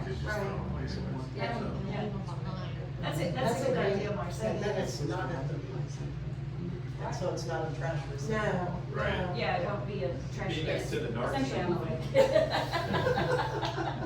Arcane and toys. Yeah, would you brainstorm? Yeah, we can think about that. Possibility and how would we communicate? We have beach wheelchair down there already, right? Just They're beach wheelchair. they're here, located here, yes. Yes. Must be that. You have what, 2 now? Two, Yes. we have one operating, we'll put the other one. Yeah, we have delayed putting it together until it got closer to more active season, so. Yep. Then you see a blue install a sound system at the Park Pavilion. We chose to use a portable system, so it's a little bit more multi-purpose and Does thank it you support to. karaoke? It does. Thank you to Alderman McDermott for his help with specking that out and getting us a quality system, so. I'm throwing this one in, install a fence around the city's park, small playground by March 31st.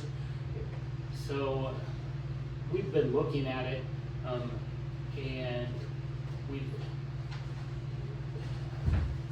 on the north side, where the fence kind of ends up at concrete, there in Yes. front of the shed. the shed. Well, there's a pretty sizable lip between the concrete down to the play surface. We thought it made sense to try to put a gate, a lock gate there, because that would allow you to exit out to the bathrooms and Yes. water fountains and those types of things. But that lip is proving to be a little bit challenging for a gate or a step down or a tripping hazard. So we've hesitated to close it off. We're thinking about possibly just refencing the whole thing, kind of starting over, but hate to be wasteful, since we do have fence down the east side of it, except for a gap, you know. So that's something Tina has been pushing on me for, and I'm just honestly, we just haven't pushed the button on what we want to do with that. But I know that council wanted to see it, you know, that enclosed. Well, we wanted, because that's the toddler play area, fencing the toddler play area so that if you get distracted for a moment, you know, your kid's out on running on Bob Smith. So, or you get lost in the pavilion. That was the purpose of it. I don't think But- the gate necessarily has to be on the north side. I think where the gap is on the east Well, side would be perfectly fine. it makes it easier to put it on the east side. We were just thinking it's And more direct bathrooms route, You're but. supposed to be getting exercise at the park. And that's what we're gonna call it, we'll call them exercise trail. So we can- There you go. We can do that. Works for me. And then the final thing we have, we can turn that blue, the pool liner, that has been completed. So, we have made some pretty good progress on this plan. Still got a couple little hiccups there, but, staff has been fantastic about knocking this stuff out. And, you know, and just a reminder, this is above and beyond everything else they're already doing. So these are, it's aggressive, I'm not gonna lie and say it's not, but, so far we're on track. So, As far as the strategic plan goes, I would like to remind council that, you know, the plan is to review this annually, prior to budget. So Kendall, I suppose, will be looking for a date in June, early on, and maybe do it after hurricane. Do we have a hurricane preparedness date yet? maybe, No. Staff is May 10th, or no, it's gonna be yeah, next we week. had to go the next week. Next No. week, because- No, the general one that we do with Wiggy Polo. Oh, no, we Yeah, have I not said heard. that, yeah. Okay. I've not seen anything. Since there's a new president, we're. I passed along their info. Anyway, but council, keep in mind, I think that kind of worked last year to do it in conjunction with that Wiggy Polo Day. Right. And make sure citizens are aware of it, because it is an open meeting. Mhm. Yeah, and it's Yeah, it was good. countywide, and people from The anywhere. Wiggy Polo. Yeah, so we can kind of. Okay, Okay, so that's all I have on that first item. all right. So next we're on to discussion, consideration, and take action to approve updates to the procurement policy and comprehensive financial plan. Do I have a motion to discuss? Make a motion to discuss procurement policy and comprehensive finance. So as Kendall pointed out, you know, this was part of the strategic plan. to Yeah, update this item goes back to, basically fiscal responsibility, the first category, strategic priority, and a few things that were included on that. were to review, update financial management philosophy document to include best practices for who has access to financial accounts and to document cash withdrawal policies. And I'm going to skip ahead to page 63 here. And I have included the entirety of the comprehensive financial policy, but the stuff that you see in yellow address these things. And one thing that I did learn in this process is that the city needs to designate an investment officer. This to help comply with Chapter 2256 of the Texas Government Code. And so, because we do have investments, we have to name someone. Now, I don't have anything on there tonight as far as a formal action for that, but it does make sense that you would name your finance director as that person. So we'll need to bring this back so that we can Apply this comply. policy. Yeah. And unfortunately, that officer must attend 10 hours of investment training within 12 months of assuming this position, and then 8 hours of training every 2 years thereafter. And so puts a little bit of an onus on that position, but since it is required by Texas law, and so now we're going to come in compliance with that. I did include a section on investment strategy and maturity limits. And I can say that we do a pretty good job of this, balancing that out, maturity limits and with our, we have investments that are limited investments, they're CDs and things like that, but we are actively making sure that we're keeping up to date on interest rates and moving money and consolidating money in amounts that maximize those, and to term limits that maximize our return on investments, and so but it's good to have this And thrown in there. Reminder, all of the city's cash had been in checking accounts until I was elected and took over, at which point, not all of the money, we had a few CDs, but we had a large amount of money in the checking account. And so, that was one of the first things. What was the amount of the first year that we made in interest, do you remember? It was like $400,000. Yes. What? Because we switched. Yeah, so, and Kendal does a really good job of watching those CDs, knowing the maturity dates, so we watch it. And at the time we moved money into a money market account, it was the highest yield out there, and there's still high yield. So at some point, we'll have to pay attention to when it's time to move it out of a money market and back into CDs.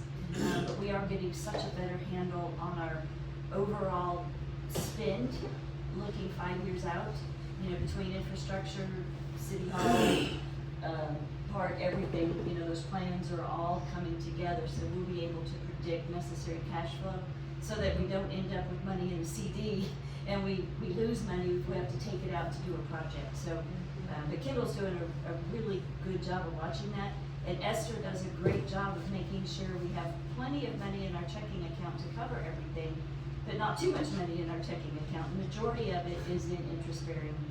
She watches it all the time. How much money was in the checking account before it was migrated? $8 million. What? Oh my gosh. Not even insured, to be honest. No, we do have. You do have to, and you It will is see. fully collateralized. Yeah, it is fully Okay. collateralized, And it wasn't a checking account as well. Yeah, and here's some other things that that I needed to add was, this spells out what we're able to invest in, because we have limits on what we can or cannot invest in, and it also spells out what we're prohibited against. But it does talk about that it has to be collateralized beyond FDIC limits, and the bank provides that information to us. We get it monthly, a full collateralized statement Yeah. showing, and so far, the collateralized amount is always, 10 to 15% higher than our actual amount. So it is fully insured and. Okay. But yes, the bank is required to make that report to us so that they can prove that they're holding up their end. And, did we, to remember, in our strategic plan, I don't think we put a hard date timeline for rebidding our banking services, did we? I But we think know it's that's on the 2020. outlook, right? It's September 30th at 26. Yeah, I thought there was. Okay. September 30th at 26. Okay. Yeah, I thought we had, because it was like, it's time to rebid banking services. Also, one of the things that you asked me was spelling out who has access to financial accounts. So I've put in this language about authorized personnel. And we know, we have a policy that spells out. We passed a policy last year that spells out who those people are. That's myself, my position, the finance director, and city council. And so, also dual control and oversight, periodic review of authorized users, which we do that, and of course, every time we come up on an election, that changes, or has been changing, so, that we're at least right now doing it about yearly, if not before. But if we were about to have to embark on this when we had the brief, when we lost Esther for a brief moment. Yes. But, and that's why, but a little bit of that's why it goes by position and not by names in the ordinance or the resolution we pass, it spells by position, so we're not, it's not by name to people. Multi-factor authentication and security protocols, the bank has sometimes too much, it's hard, it's a process to get work done sometimes, but at the same time, you hear about all the scams and other things that happen that then you realize why. I do get frustrated by it, but I will say that Texas First, who we bank with currently, they have been a little bit more willing to come here as groups and explain some of their things and help us make sure that we're getting the benefit of all that they have to offer as an organization and some things like that. So again, there double spells the collateralization of deposit, spells out what the law requires. Cash withdrawal and handling policy, put that into place. And it's rare, if any, that we ever have to do that. We do have a little bit of a petty cash, but we have those controls in place. Pretty honestly standard stuff. I mean, but sometimes it's easy to overlook that. So it was good to get these added and people are aware of them now. And I'll be honest, we didn't know that we needed an investment officer, so we've kind of been out of compliance without having that. So that was a good exercise in that regards. So that takes us through. That policy? Yeah, yes, through that policy, and then we're going to get down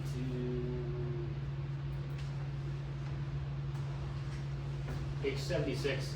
This was good work, Kendal. I added one line, because the goal was to modify the procurement policy to include legal review requirements for contracts over 150,000. And I found what I thought was the best place to add that wording to our current procurement. I mean, it's simple, it's not earth shattering, but it meets the requirements and so like I said, both the procurement policy and the comprehensive financial management policy were passed by council, so these additions need to also be approved and passed. So I would recommend that you approve them as presented. Does anybody have any other discussion or comments or any alterations? That was quite strange. Do I have a, do I have a? You can read that to the children. Do I have a motion to approve the procurement policy and comprehensive financial policy as updated in the agenda packet? I'll make a motion to approve as stated. Have a second? I'll second. All right, all in favor of approving as documented in the agenda, the procurement policy and comprehensive financial policy? Okay. Thank you. All right, next on the agenda is discussion, consideration, and take action on purchasing new wet well pumps and a control panel for those pumps. Do I have a motion to discuss? I'll make a motion to discuss the wet well pumps. All right, so, the. Get a second. I'll second. Thank you. Anyway, yeah, the wet well is the area that all of the stuff comes from the city, and there's a big round sump at the inlet to the wastewater treatment plant. Yeah, And those pumps have been cratering one by one. And, so I tried to give you kind of what the mayor just explained to you. I use the term wet well. It is a lift station. It is lift station number 8 essentially. But it's located right there at the plant. It is the first, it's the last step to get it up to the first process. So, originally when that plant was designed, we had 5 pumps. And, there were two 8-inch pumps, 2 6-inch pumps, and a 4-inch pump. Through the years, those pumps have been damaged or for whatever, and they just started removing them. We also found out that they had been sent off, some of them had been sent off for repair and then forgotten about. Yeah. So, then they disappeared. Then they disappeared. That's right. And so, we'd gotten down to where we only had 2 in operation. Both of those were, I will say we're blaming Beryl because a lot of it was from a large influx of sand and debris into that sump. In fact, when they went to really look at and replace it, they had to pump out feet worth of sludge at the bottom of it to be able to actually replace the pumps because they couldn't get to the floor of the holding pit. And so we did replace one of them because we got to the point where we couldn't rely on them to pump anything. So we did replace one of them back in January of this year. The recent heavy rains, we realized that the one pump could not sufficiently keep up with the inflow of water. Not just the heavy rains, but the tide and the I&I that we have in our system. It was overwhelming that pump, and that's when I visited with Branch, and they said we really need to move on getting a new pump. But at the same time, the control panels that operate it are antiquated. They don't have surge protection. They don't have they were robbing parts from motor starters from other ones to get it to work. And they recommended that while we're adding this pump, that we also upgrade the motors or the control panel. So that we can have surge protection so that we're not losing them to electric storms, we're not losing them. We have the right size motor starters to start the pumps and to operate them properly. But then we realized that we really needed probably a 3rd pump so that we could have some redundancy. You're gonna have one main pump, you're gonna have a second one that's gonna help when you have excess flow. But if you lose one of those 2, then you still have a 3rd pump that you're gonna need to have for some backup. I'd mentioned to Dan too, to use one as a circulation pump, because one of the issues like you're talking about is the buildup of material at the bottom. So if you circulate it, you keep everything in suspension so you don't have the buildup at the bottom. And that way you don't have to use a mixer. I mean, it's pretty standard practice to have that. Plus you can actually cycle through, like you could use one for a month and move to the next and the next. 'cause, Well, you know, and that's just like the other everything else. benefit of the control panel, that we don't have the technology now to cycle through like you're talking, and so whatever pump is the main pump, you run it till it wears out. And then you got the other two, then you start wearing it till it wears out. This will allow you to operate pump one as the main for a month, and two is a backup, and then three is the relief. And then you just kind of rotate it, so you're getting equal wear on it. Yeah, because there is not a mixer in that side, so I can see where that third pump is. Because that's basically a collection basin, right? So It that's is. where everything's coming in, so it's good to keep it circulated. Yeah. Because then the solids, you know, because there is sand inundation, right? Sand beats the crap out of pumps, obviously, so keep that in suspension. But that's the other thing that I would tell you, we're switching away from impeller pumps in our systems to vortex pumps, and just impellers got a physical impeller, that's what pulls the solids through. The vortex is just an opening. So sand is really hard on impellers, you know, just like it does anything else, it eats it away. So we've made the decision to switch to vortex pumps, allow larger solids to go through, eliminates some, or reduces the amount of deterioration from the sand. So what we're proposing, we already have one 4-inch vortex pump in there. We're proposing that we add 2 more of the exact same size. We'll have 3 equal pumps and the new control panel that will allow them to operate, cycle as the Mayor Pro Tem has described. It's gonna help lengthen the life of those pumps and make that system work more efficiently.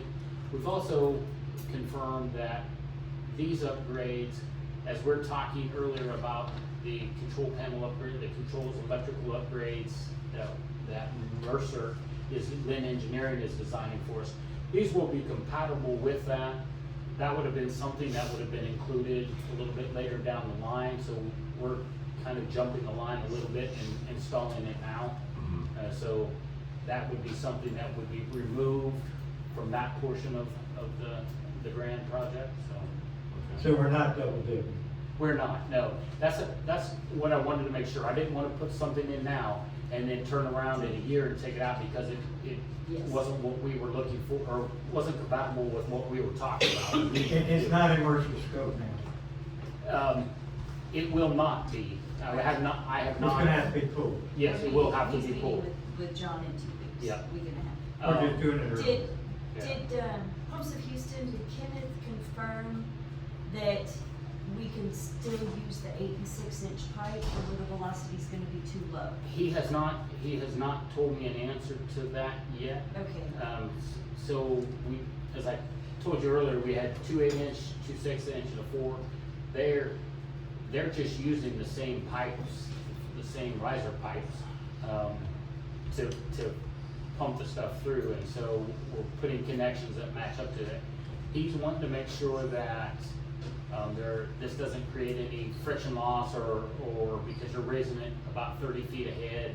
He wants to make sure that the pipes that they're using, we're allowing the proper flow, and so that we're not hurting ourselves by not replacing the pipes. I have not gotten an answer from him on that. And I will make a note. We've replaced most of the pipe in the other lift stations.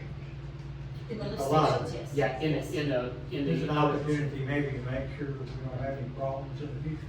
That's what Well, he's and doing. I think the integrity of these pipes are good. Yes. And Are they cast iron? yeah, they are. Because we're trying to change to the HDPE, you know. Yeah, we. High density? Yes, yeah, Polyethylene. high density polyethylene pipe. These. That's there for a lifetime. Yes, we could, even if it doesn't have to happen immediately, we could look at making that change in the future. Yeah. Because you're right, even though they're painted, you know, and stuff, they will wear out where the HDPE will, These are actually still in decent they're not deteriorated horribly yet. Which is kind of ironic because the walls of the sump are deteriorated, so that will probably be the next thing that will happen, because you can see where it's scalding off. I think if they fix the walls on most of the other. Yeah. I mean, the high density polyethylene is good because it's resistant to chloride, so it's, you know, it's saltwater integration isn't deteriorated, so that's a good. And the H2S, or, the H2S gas is really hard on that, and that's what's eating up the concrete and stuff. But also, so council knows, these are 4-inch pumps. The pump supplier that we've been happy with, they only stock 4-inch vortex pumps. And if I remember correctly, our design rate needed to be what, do you remember the numbers, Kendall? Don't give me the line because I can't. But basically, one pump will carry the load of the city 90% of the time, but not the design rate of the plant. So the second pump is needed to meet the 2-hour high flow demand or high flow rate that we're permitted for. But in talking with them, you know, Kendall and I both like the idea of 3 4-inch pumps. Then you're not quite so oversized with, you know, having the original design with the 4, 6, and the 8. Man, they had to be all over the map all the time trying to figure out which one to have on, and you know, it would have short cycled a lot with the volume 8-inch. Plus you got parts compatibility and all that. Exactly, because that's what we're putting everywhere. Yeah, these are kind of uniform throughout all of those stations. Yeah, so then we'll only need to have inventory, you know, 1 or 2 pumps instead of 10 different kinds. I do want to point out on the scope here. Well, I didn't understand the velocity. Well, fluids flow faster through a small pipe, right? Yes, I understand that, At the but same we have a place. concern. Well, the 8-inch, if you put a 4-inch pump outlet into an 8-inch pipe. Exactly, that's a real. It can be an issue, so that's why they were going to verify. Who is that? The Pumps of Houston, the pump manufacturer. That the head, we lift. I understand. Okay, they're verifying it, because if it doesn't work, then we're gonna need to put in smaller pipes. Or it runs too. Yes. Because if you don't have around 4.5 feet per second velocity of the pipeline, then you have, it'll fall. Yeah. It won't continue to move the solids up through because there's not enough actual force.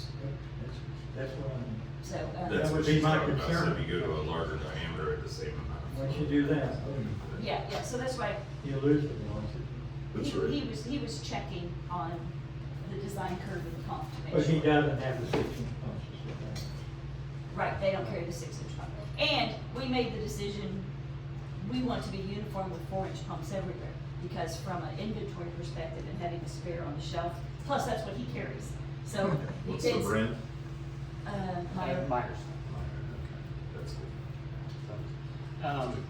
I do want to point out that this says quantities of 2 breakers and stuff. That really should be 3,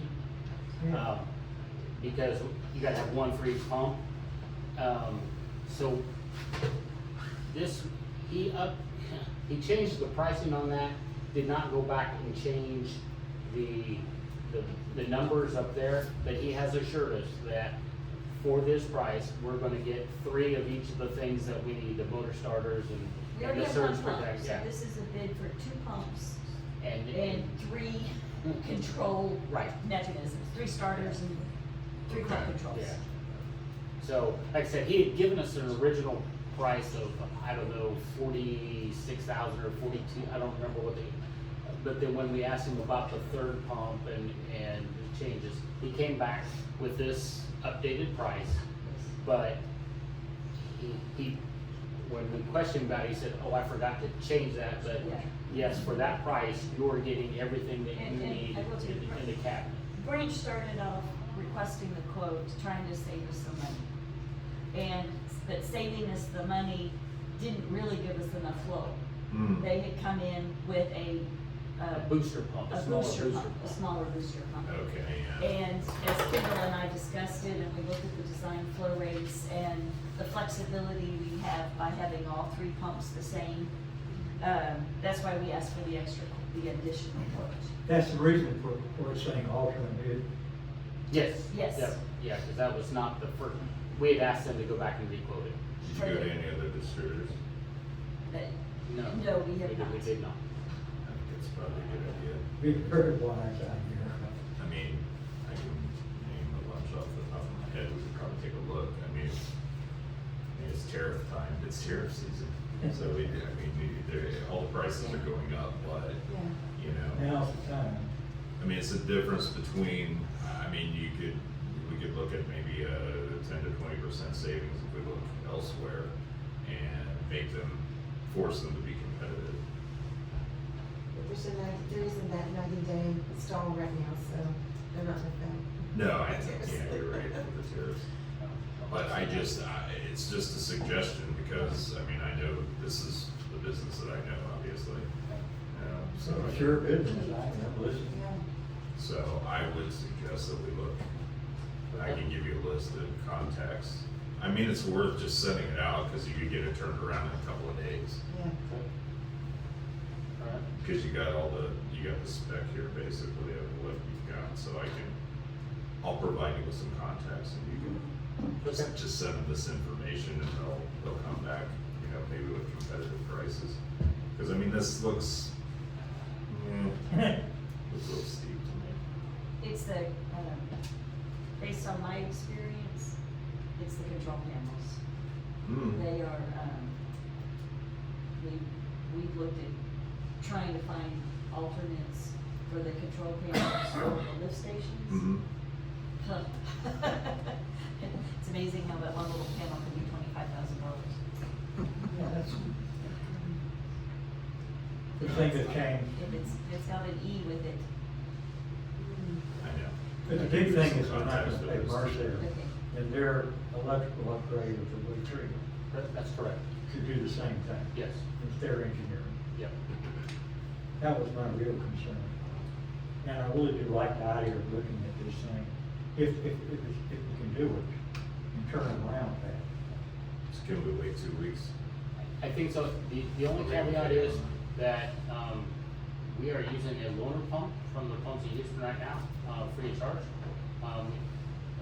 So that we can, because we were expecting some rains this past weekend and we only had one pump, so they gave us a loaner pump, at their cost, or at no cost. I guess probably the worst is we'd have to go back and pay a rental charge for that pump. Okay. They're readily available, you know. Like I said, it's worthwhile, we can save some money. Okay, alright. Rental's not the answer, but they really are. I'll get that to you Monday at the latest. Okay. This quote's good for 15 days. Yeah, I saw that. The quote, For 50, okay, good. yeah. And it's dated the second. So it's 15 days from the second. Do we have a meeting before the 17th? Today's the 10th, so. Yes, today's the 10th. Yeah, I don't know exactly. So we only have one more week left on this bid. Right now, everybody is putting very short dates Yeah. on pricing. 15 days is crazy, normally it's 30. Yeah. Normally it's 30. Yeah, but everybody knows it's coming. You know, but this is, that's standard branch language right there. I think if you were to look at any of theirs, that, It's Pumps in on all the Houston, contracts. it'd be 30 days. no, I think, Oh, branch. I think if you looked at any of their proposals, they could copy and paste this part right there. Yeah. It always says 15 days. Same thing. Yeah. I don't. Runfuss. I don't, yeah, Grundfos Myers, I think it's the, It's the Yeah. they, I don't know that it, I don't know, but I don't know that they would change that drastically. I guess probably like I said, the only thing would be, we'd probably have to go back and pay them for the use of that loaner Yeah. for the last, whatever.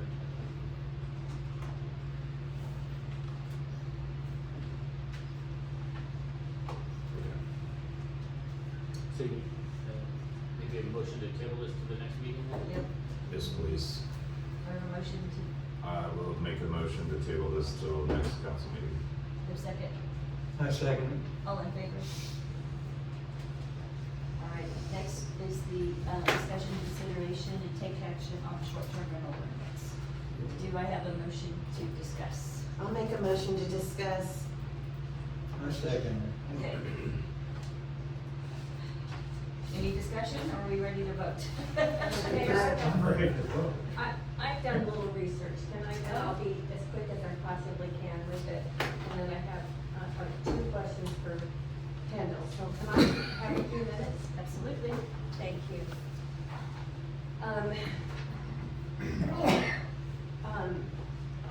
It's been brought up, our short-term rental is a problem in our city.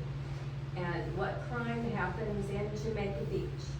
I like data, and I got with the best researcher I know, Deborah Tabbert, and with the help of some PIRs, we got a list of citations for 2024. We got the 2024 police reports. I want to say thank you to Chief Seurattan because they're, if you haven't seen them, you know, they're in the agenda packets and they're marvelous. So, you know, so I print them up and keep them safe. Anyway, and of course, Kendall let us know that there, in 2024, was 352 STRs, and 14 of those were not compliant. I won't get into 2025 stats, but what we learned from the citations was quite interesting. And I'm gonna first go over the 2024 arrests. There were 10 total arrests for 2024. 6 were traffic stops. There was 1 for public intoxication that was on the beach. There was 2 that were for active warrants. And the third one, I found this interesting, was an active warrant that was, and the arrest was made at City Hall. So that was kind of fun to learn. But this is, we went through and we compared all of our CTRs along with our homeowners, with all of our homeowners, and this is what we found. If you could pass this down. And I made a graph. And for noise, I'm gonna go through, there's one for, the first one will be for STRs, or non-STRs, and the second one is for STRs. For citations for noise, this is not convictions, this is just citations. Non-STRs had 6, STRs had 5. Trash was 95 for non-STRs, 114 for STRs. Parking citations for non-STRs was 23, STRs was 15. Trespassing, non-STR citations was 1, 0 for STRs. Disorderly conduct for non-STRs was 4, and STRs were 0. So, we took a lot of time to go through and find all this information. So, and that's just something that's just for data, that's all I'm putting it out there. Our original problem when we started looking at doing a new STR ordinance, as I remember, was to find a solution for non-compliant STRs. Last I know for this year, there were 25 non-registered actively renting STRs, but I was recently updated that now it's again only 14. Is that correct? I thought 14 citations were Well, issued. the reason it was 14 is because of those, the difference between 20 and 15 were people that, I want to give them one more chance because it was an extenuating circumstance. So we're trying to be very tight and make sure these stick. So that's why there's typically 14. Okay. There may be more coming tomorrow. Okay. If they haven't, if they still haven't made an effort to register, then the citations will come. Thank you. But this is my question, and if you don't mind me asking Kendal, Kendal, do we have, a step-by-step plan in this ordinance to execute the process from identifying non-compliant STRs through enforcement, conviction by the court, and the appeals process? Can you walk me through that? So do we have a step-by-step process outlined in this ordinance about how we get from a citation for a non-compliant STR to a conviction? Yes, is that lined out somewhere? I don't see it in this ordinance. That does not exist in this ordinance. Because there's no reason to do it unless we pass the ordinance. Then the process will be developed. Okay. Okay, then my second question is, I've heard from homeowners that the STR registration process is complicated and frustrating. Owners who started in January, one owner just got their registration done and it's April. So, 4 months for the process is frustrating. Do we come up with a less burdensome solution that would ease the frustration for homeowners and for city employees? So I think the answer is it will be easier the second time around because you're only doing the initial registration once, and that's what has proven to be maybe I'm not the best person to speak to this, maybe Pam or Katie could better speak to it. But what I think is happening is there's some confusion in the terminology for owner operator, and if you register as a homeowner, your operator still also has to register, and the 24-hour contact has to register, and that's just registering to get access to the MyGov site. And then you still have the process of going through and applying and providing all the information on the application. And so now that everybody has been through that, they're registered, now next year, the re-registered will be a significantly condensed process.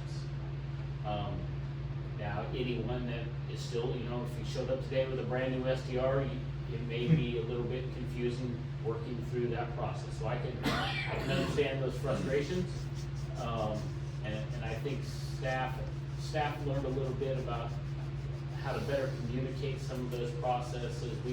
We put out instructions that we could follow, but I think because we use the software and we knew kind of it was a little bit more user friendly to us. To someone that's just looking at it, it became a little bit complicated. But staff continued to put out communications with pictures and things like that help really slow walk someone through it, and I think people started figuring it out a little bit more. So I think if we'd have done a little bit more on our end at the beginning, it would have helped with that. Maybe we took a little bit too much for granted, and but I will also say that I think some people they were being difficult with some of it, and but that's neither here nor there. But I can say that I do believe these people that have went through this process, it will be significantly easier for them next year. We've also already improved the hot tax reporting portion of it to really simplify that, and we've heard people say, hey, this is much improved. And so we rushed it out a little bit too. I mean, we didn't. I think just some things happened that Kind of pushed the new software out there and maybe could have done a little bit better on the implementation part on our side and made some little changes and stuff, so. I would not recommend any drastic changes to our process, but I do think now that you've been through it once, then next year, you've already got the hard part out of the way. Now it's just gonna go back and resubmitting whatever information can be a little different, little tweaks and stuff, and I think we've kind of fine-tuned the process a little bit. Kendall, are you saying they won't have to start the entire process over again? Their registration, they're already listed. It is confusing because it is the program we use for permits, and the program was built for permitting. And so the base fundamentals of how the software is set up was taking something that worked for one application and a bit force-fitting it to another application. So you have to register, you have to be, the word's not registered, Pam, what is it? You have to be. The credentials? Yes, you have to establish your credentials, which doesn't make sense terminology-wise either. So you have to be. It's like a role. It's like a role. So you have to establish yourself as a accredited role, and you have to set up an owner, then you have to set up an operator, then you have to set up a 24-hour contact. And Or you could be all three in one. you could And be it- all and three it in just- one, and you had to repeat that rather than just being able to go click, click, click. But, those fundamentals are now set up. And so The database is there. the You got it. database is there. So they might have to, if they have to change the 24-hour contact information, you know, first time they do it, they might have to call City Hall and say, now where do I go do this again and how do I do it? But Pam also learned a lot about how to, if you put something and you didn't attach it right, then we couldn't go fix it. And authorities were different, and it's been a big learning curve. Very complicated for everybody. Very complicated for everybody. It would have been complicated for anybody. It's a big program. And So, but the basis is there. So somebody new coming in applying, yeah, we're probably still gonna have to walk them through it. We have the instructions, they're out there. Pam? I was just gonna say, you know, we're all used to being able to just fill out something without having to have instructions. That's how a good system should be. This one, you had to follow the instructions step by step. And when people got that, then, you know, it was not that hard to do. But we couldn't, just, it's not intuitive at all. Can we be ready for next year? So the instructions are already built. Yeah, so Right. next year it'll be different because they're just gonna be updating if something's different. Yeah. So if their address changed, or if there's one for our contact somebody else, or, you know, so. Can you think about doing that before we register, so we can Yes. just if things need to be updated, and do those, just that instructions? Yeah, so we need to be, you know, better prepared. Yeah, with instructions for how to re-register. Yeah. Yep. That'd be great. Okay, thank you, ma'am. I actually am really appreciative of this chart that Tess submitted, but in my opinion, I don't think it's giving the information that Ms. Tabard and Tess were hoping for, because while it shows non-STRs had 135 violations, STRs had 134. 1/3 of the houses in Jamaica Beach are STRs, which means a percentage point, or 25%, a percentage point, they're getting citations at a much higher value and committing more crimes than non-STRs. Well, these are not crimes, these are citations. Okay, well, they're getting citations more, which means they're doing something wrong to get a citation. It doesn't recognize the Do we have, Yeah, percentage-wise, okay, do we have? any- ratio. yeah, I have several. Do we have, okay. Okay, let's see. Starting at number N, maximum occupancy. We have 2 people per qualified bedroom or 4 additional persons. 2 compliant living area square footage divided by 150 rounded. And then down lower, we give a example. A 3-bedroom times 2, 6 people plus 4 additional, that's 10, or 1,520 square foot house divided by 150 is 10.13. Kind of rounding up to 11. Why are we rounding up to 11 instead of down to 10? You either have the square footage for the 11th person or you don't. I think we should change this ordinance to round it down. Leave the language as is, but round it down. And when it's .13, it's less than the 15. It should go down, it should be 10 and not 11. It should go down regardless, because you either cross that 11 threshold or you didn't. Well, they're not at a .50 enlargement. But Brandon, it takes the least of those two numbers, so it really wouldn't matter. It ends up being an occupancy of 10. No, it does matter. On some of it does, if that's the limiting. I have a very extensive spreadsheet if you'd like to see it. So that's my question to council is, I think it should be, I don't even know if rounded down is right, I think it should be at the lesser whole number there. Why is it rounded up? Where does it say that we would round it up though? It's on page 3. I know, I see that. Yeah, the last one. The maximum occupancy which shall be whichever is less. Right, between the 2 plus 4 or the square footage. I got you. Okay, thank you. And, So even if it's 10.01, we're rounding up to 11 even. It doesn't make sense. I'm just wondering if you're considering, rounding up, rounding down, but 2 plus 4, they might be 2 2-year-olds.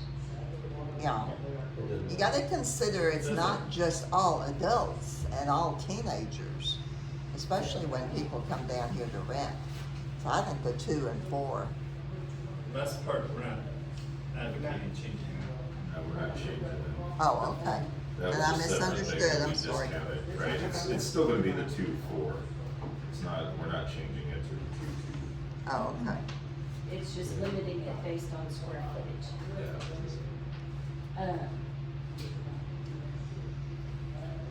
But I see your point. He's got a question. I was just gonna remind us, when we discussed this 2 years ago, we started at 2 plus 2, and we quickly realized that made a lot of our properties unusable for a lot of our people who visited. And we did not want to crowd small houses with 2 plus 4, because you have an 800 square foot house that could still sleep 10 people, it's not worth it. 2 plus 4 gave some of these larger houses that are built out to accommodate large groups, a reasonable amount of people. The rounding up met the same means, but then the 150 per person kept the small houses from overcrowding. Yeah. It was something we discussed for A long time. months, And yeah. We had just said, trying to, the rounding up gave a little benefit of the doubt. So the square footage, on GCADs, of course it can be wrong the other way, but, it just gave a little more leniency and, We hash this point out. out reasonableness. We hash this out over and over, I think we just leave it, please. Well, is anyone else interested in rounding down? Besides me? Yeah, it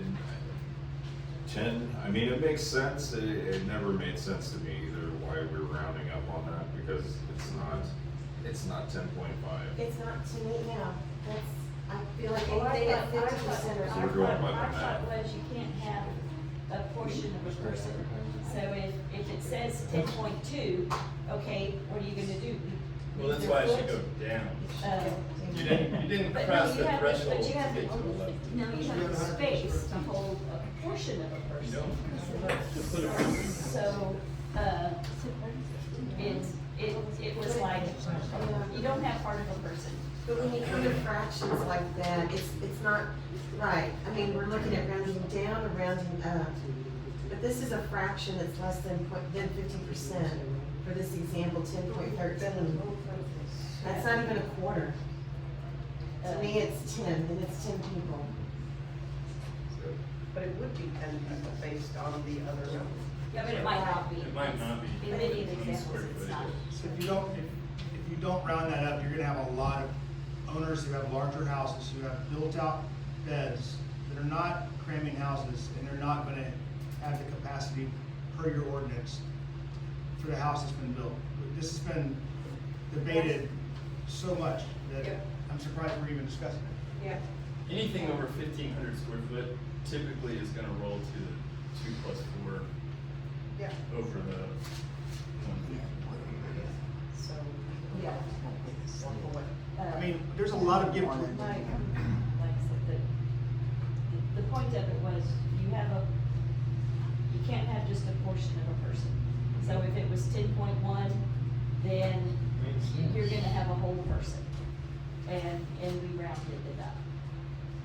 That's already been decided. We're talking about the ordinance, so everything is fair. Not everything is open Not for everything. discussion. Okay, Not so, everything. We've been over You guys- Not everything. You guys You've gotta been open over up. this. You've Hold been on. over this. How many Not people- everything, not everything. Not everything. I think, I mean, my point is, I feel like the occupancy has been working, it's kept the numbers down it's working. It is working. at a reasonable amount, and. You're gonna punish good people by If, rounding it down. That's right. You're gonna We piss would off be a lot of punishing people good by that. people. There'll be a lot of angry. So. Hold on. Every council, we've had angry people, so I hear it. But you got the angry people willing to go along with this. You push people to the limit of what they can take, and they're gonna go with it. Well, there's angry people mad about other parts of this that aren't gonna go. I know, and I'm not happy about all of it either. But this part we've been. I mean, we're paying GCAT on- And over the occupancy, so just. Just go by 1,500. Put 1,500 square feet. Is this a shouting match or? Okay, yeah, Marisol. Yeah. Please. Well, I'm fine with it as it is. I'm fine with it. All right. We'll get this thing passed. okay. What other comments were you Just on G, the bottom, on the sign part. When we discussed this last meeting, we talked about that we would be discussing the sign ordinance, this meeting, and we're not. It seems, even for the STR owners, we're gonna pass an ordinance that's gonna talk about what their sign part is in the future, but we should let them know what their need to be within the confines of this. So I think we should add back the language from the March 9th version that said, sign banners or other displays anywhere on the property which indicate or advertise that the property, location, or residential structure is a short-term rental or otherwise available to rent for shorter than 30 days, which expressly prohibited. Yeah, I remember that one. We couldn't have a vague part in here that Well, may or may not change. It's getting through. Well, the main point of this is that the sign ordinance needs to be a citywide ordinance. And it needs to uniformly address what's going to be allowed and not allowed. And so, yes, we do need to bring a sign ordinance forward. And then we need to hash out in that sign ordinance what we're gonna allow. We're gonna allow a certain size on the house with certain information, or if it's just gonna say, the only thing you can have in the city is a real estate for sale or lease sign. And, A garage sale sign. yeah, and spell it out. So that was the purpose of it, is. So if we pass the sign ordinance, is there gonna be a push to the STR owners so they're not getting a violation for something they may not have been paying attention to? If that Yes, changes? yes, well, we have learned that whenever we change an ordinance, we need to do a better job of communicating those changes. So, yes, and the good news is we now have a very good, solid, valid STR email list. And the easy means to blast it out to the STR owners, that here's the sign ordinance and here's what's gonna be required. So, it would be, if we put it here, then it would basically have to be replicated in our sign ordinance. And then anytime we wanted to modify the sign ordinance, we'd also have to change this ordinance. So that's why it was changed to just say it must comply, just a reminder to them that they need to pay attention to the sign ordinance. Yeah, that makes sense. Okay, and then under short-term rental registration required, part B, Okay. 93. This is effective January 1st, 2026. Only one short-term rental registration number will be issued per property. Why is that 2026? Because we have a couple of houses that currently don't have two addresses, and it gave them a window of time to find a way to fix that. So there's two properties, but one address. And, like I said, it gave time for people to work with GCAD to get additional parcel numbers, to replat as possibly necessary.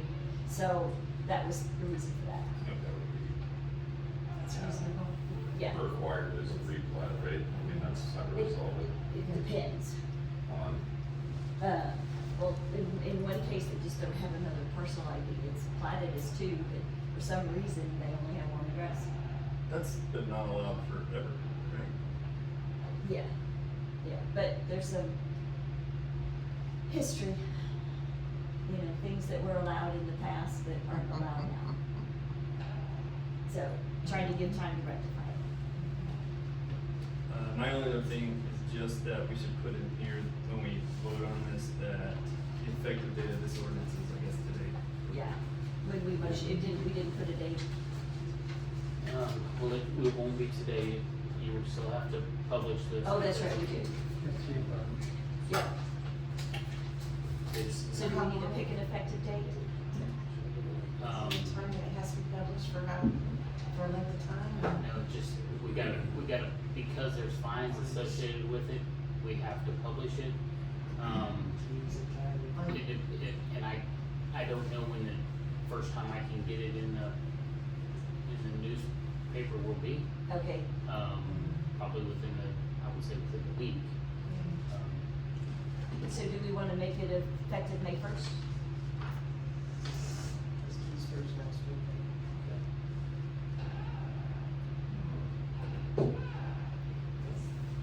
And we got Good Friday in there. We want to make it April. About 2 weeks from today. Yeah, next council meeting is Yeah, April 24th, so we might as 24th. well have it effective by then. That's what I'm thinking, April Is that 24th. okay? It should be. It should be. Okay, do I have a motion to, adopt the short-term rental ordinance 2025-03 with an effective date of April 24th, 2025? I'll make that motion to adopt, Approved. to approve. A second. Effective April 24th, 2025. All in favor?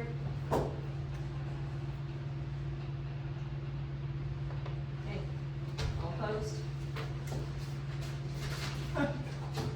Praise the Lord. All right. My report. Okay, first of all, I will reiterate what Alderwoman Joseph said. A thank you to the candidates for coming out. A thank you to our fire department for cleaning the bays, moving all the equipment. And Chief Baden for helping me set up the sound system because I couldn't figure our system out. If I had known you knew how, I would have had you on the way. And also to thank Donna Williams, she's one of our police chaplains, and she came out and volunteered her time to moderate and did a fabulous job. An extra few points, I'm gonna give a quick lesson on our water system. The water tower is actually not the city of Jamaica Beach's water tower. It is actually owned by Galveston. It is on our land, and yes, we have an agreement with them to provide that. But our water comes down 3005 from Galveston, east to west. It tees and goes to the water tower. Right next to that line, it goes back out to 3005. It then goes down 3005 and comes in our water meter at Buccaneer. So that's the way our water flows. So our water tower, yes, it gives us advantages, but it feeds all the way down to Sea Isle where there's another water tower. So it just keeps going water tower to water tower all the way down the west end. So that's the way we flow. And also just a little more water lesson. It comes down Buccaneer and then it splits off to all the dry land streets, gets to Jolly Roger and splits and then kind of tees, you know, kind of makes a U around the city, feeding either side of the main canal. Well, we do have a proposal, and as we work our infrastructure plan for engineering the whole city, then we would like to bore under the main canal at the far north end, at the end of the canal at the bay, because that will probably triple our flow in critical places. So for fire protection, right now if it has to go that way and feed the end, all that flow's coming from one direction. But if we loop it, then you can pull water from two different directions. So anytime you can loop a system, also in my dream world, we would also add another meter on Bob Smith. And then our city would truly be looped with two flow sources. Now, we haven't priced that out yet, and that's like, you know, in the 5, 7, 8 year optimization plan, where we would look at doing that and the cost of doing that. So that's your lesson on the infrastructure today. It is not our water tower. We would have better lights on it if it was ours. I mean, we would control it better. And also concerning drainage, reminder, it's been brought up at council before. We have submitted plans to the county. They have a county bond project going on. You know, Kendal looked at it a lot, council looked at it, and we proposed what we'd like to get out of that bond. We don't know what we're gonna get yet, but within the next year we should know. And that will help with some of the issues around the main drainage ditch, you know, running north to south between the landlots. And also the other thing I'd like to point out, we are addressing drainage issues as we find them, and they are solvable. But I mean, we all know that the city has not always been consistent in permitting and inspections. So many of our drainage problems are caused because culverts under the driveways, they've collapsed. They were never lined up right. So we just never paid a lot of attention to that. So water can't flow uphill. So if there's a culvert that wasn't laid deep enough and you're upstream of that, it's gonna back up and back up into the ditch. So, you know, those, we just try to work them as we can. But so far, we've not been anxious to make homeowners rip out their driveways and replace their culverts. We try to find ways to work around that. Then, let's see. Kind of a quick update on audits. We have been working on them diligently. The record keeping of past is not what it is today. So having to go back 3 years to try to find information is challenging. The other thing, Kendal's been working really hard with the auditors, pushing. But there is a new rule in effect that in the past audits, if they found an issue, they would do some tweaks and add some documentation as we provided to them, but they would do some tweaks to help it. They can no longer do that. So now everything has to come back, and it comes back to Esther, and she has to fix it. And now she's even having to go back to QuickBooks, which is the old system, you know, so Kendal is working, we're pushing a lot, but we're not making it. I mean, when we look at our strategic plan, Kendal and I both scratch our head over, we're gonna have to find a way to close, because that date is of when we expect to be all caught up. I mean, we have to go through boxes and boxes of old stuff to try to find records, and it has been challenging. But I did want to give an update on audits. And then the other thing is the clarifier on the old side of the plant is up and running, and it's spinning. And, as soon as we have a good month of run data on it to make sure we have healthy bugs and do enough testing on our outflow, we will take down the other side.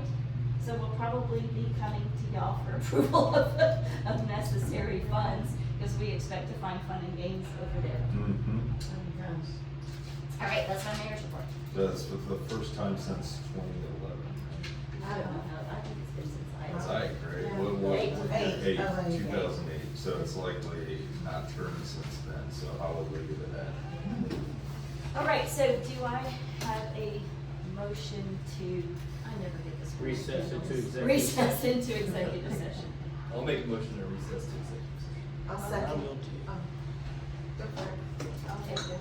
All right, all in favor of recessing to executive session? Who seconded that?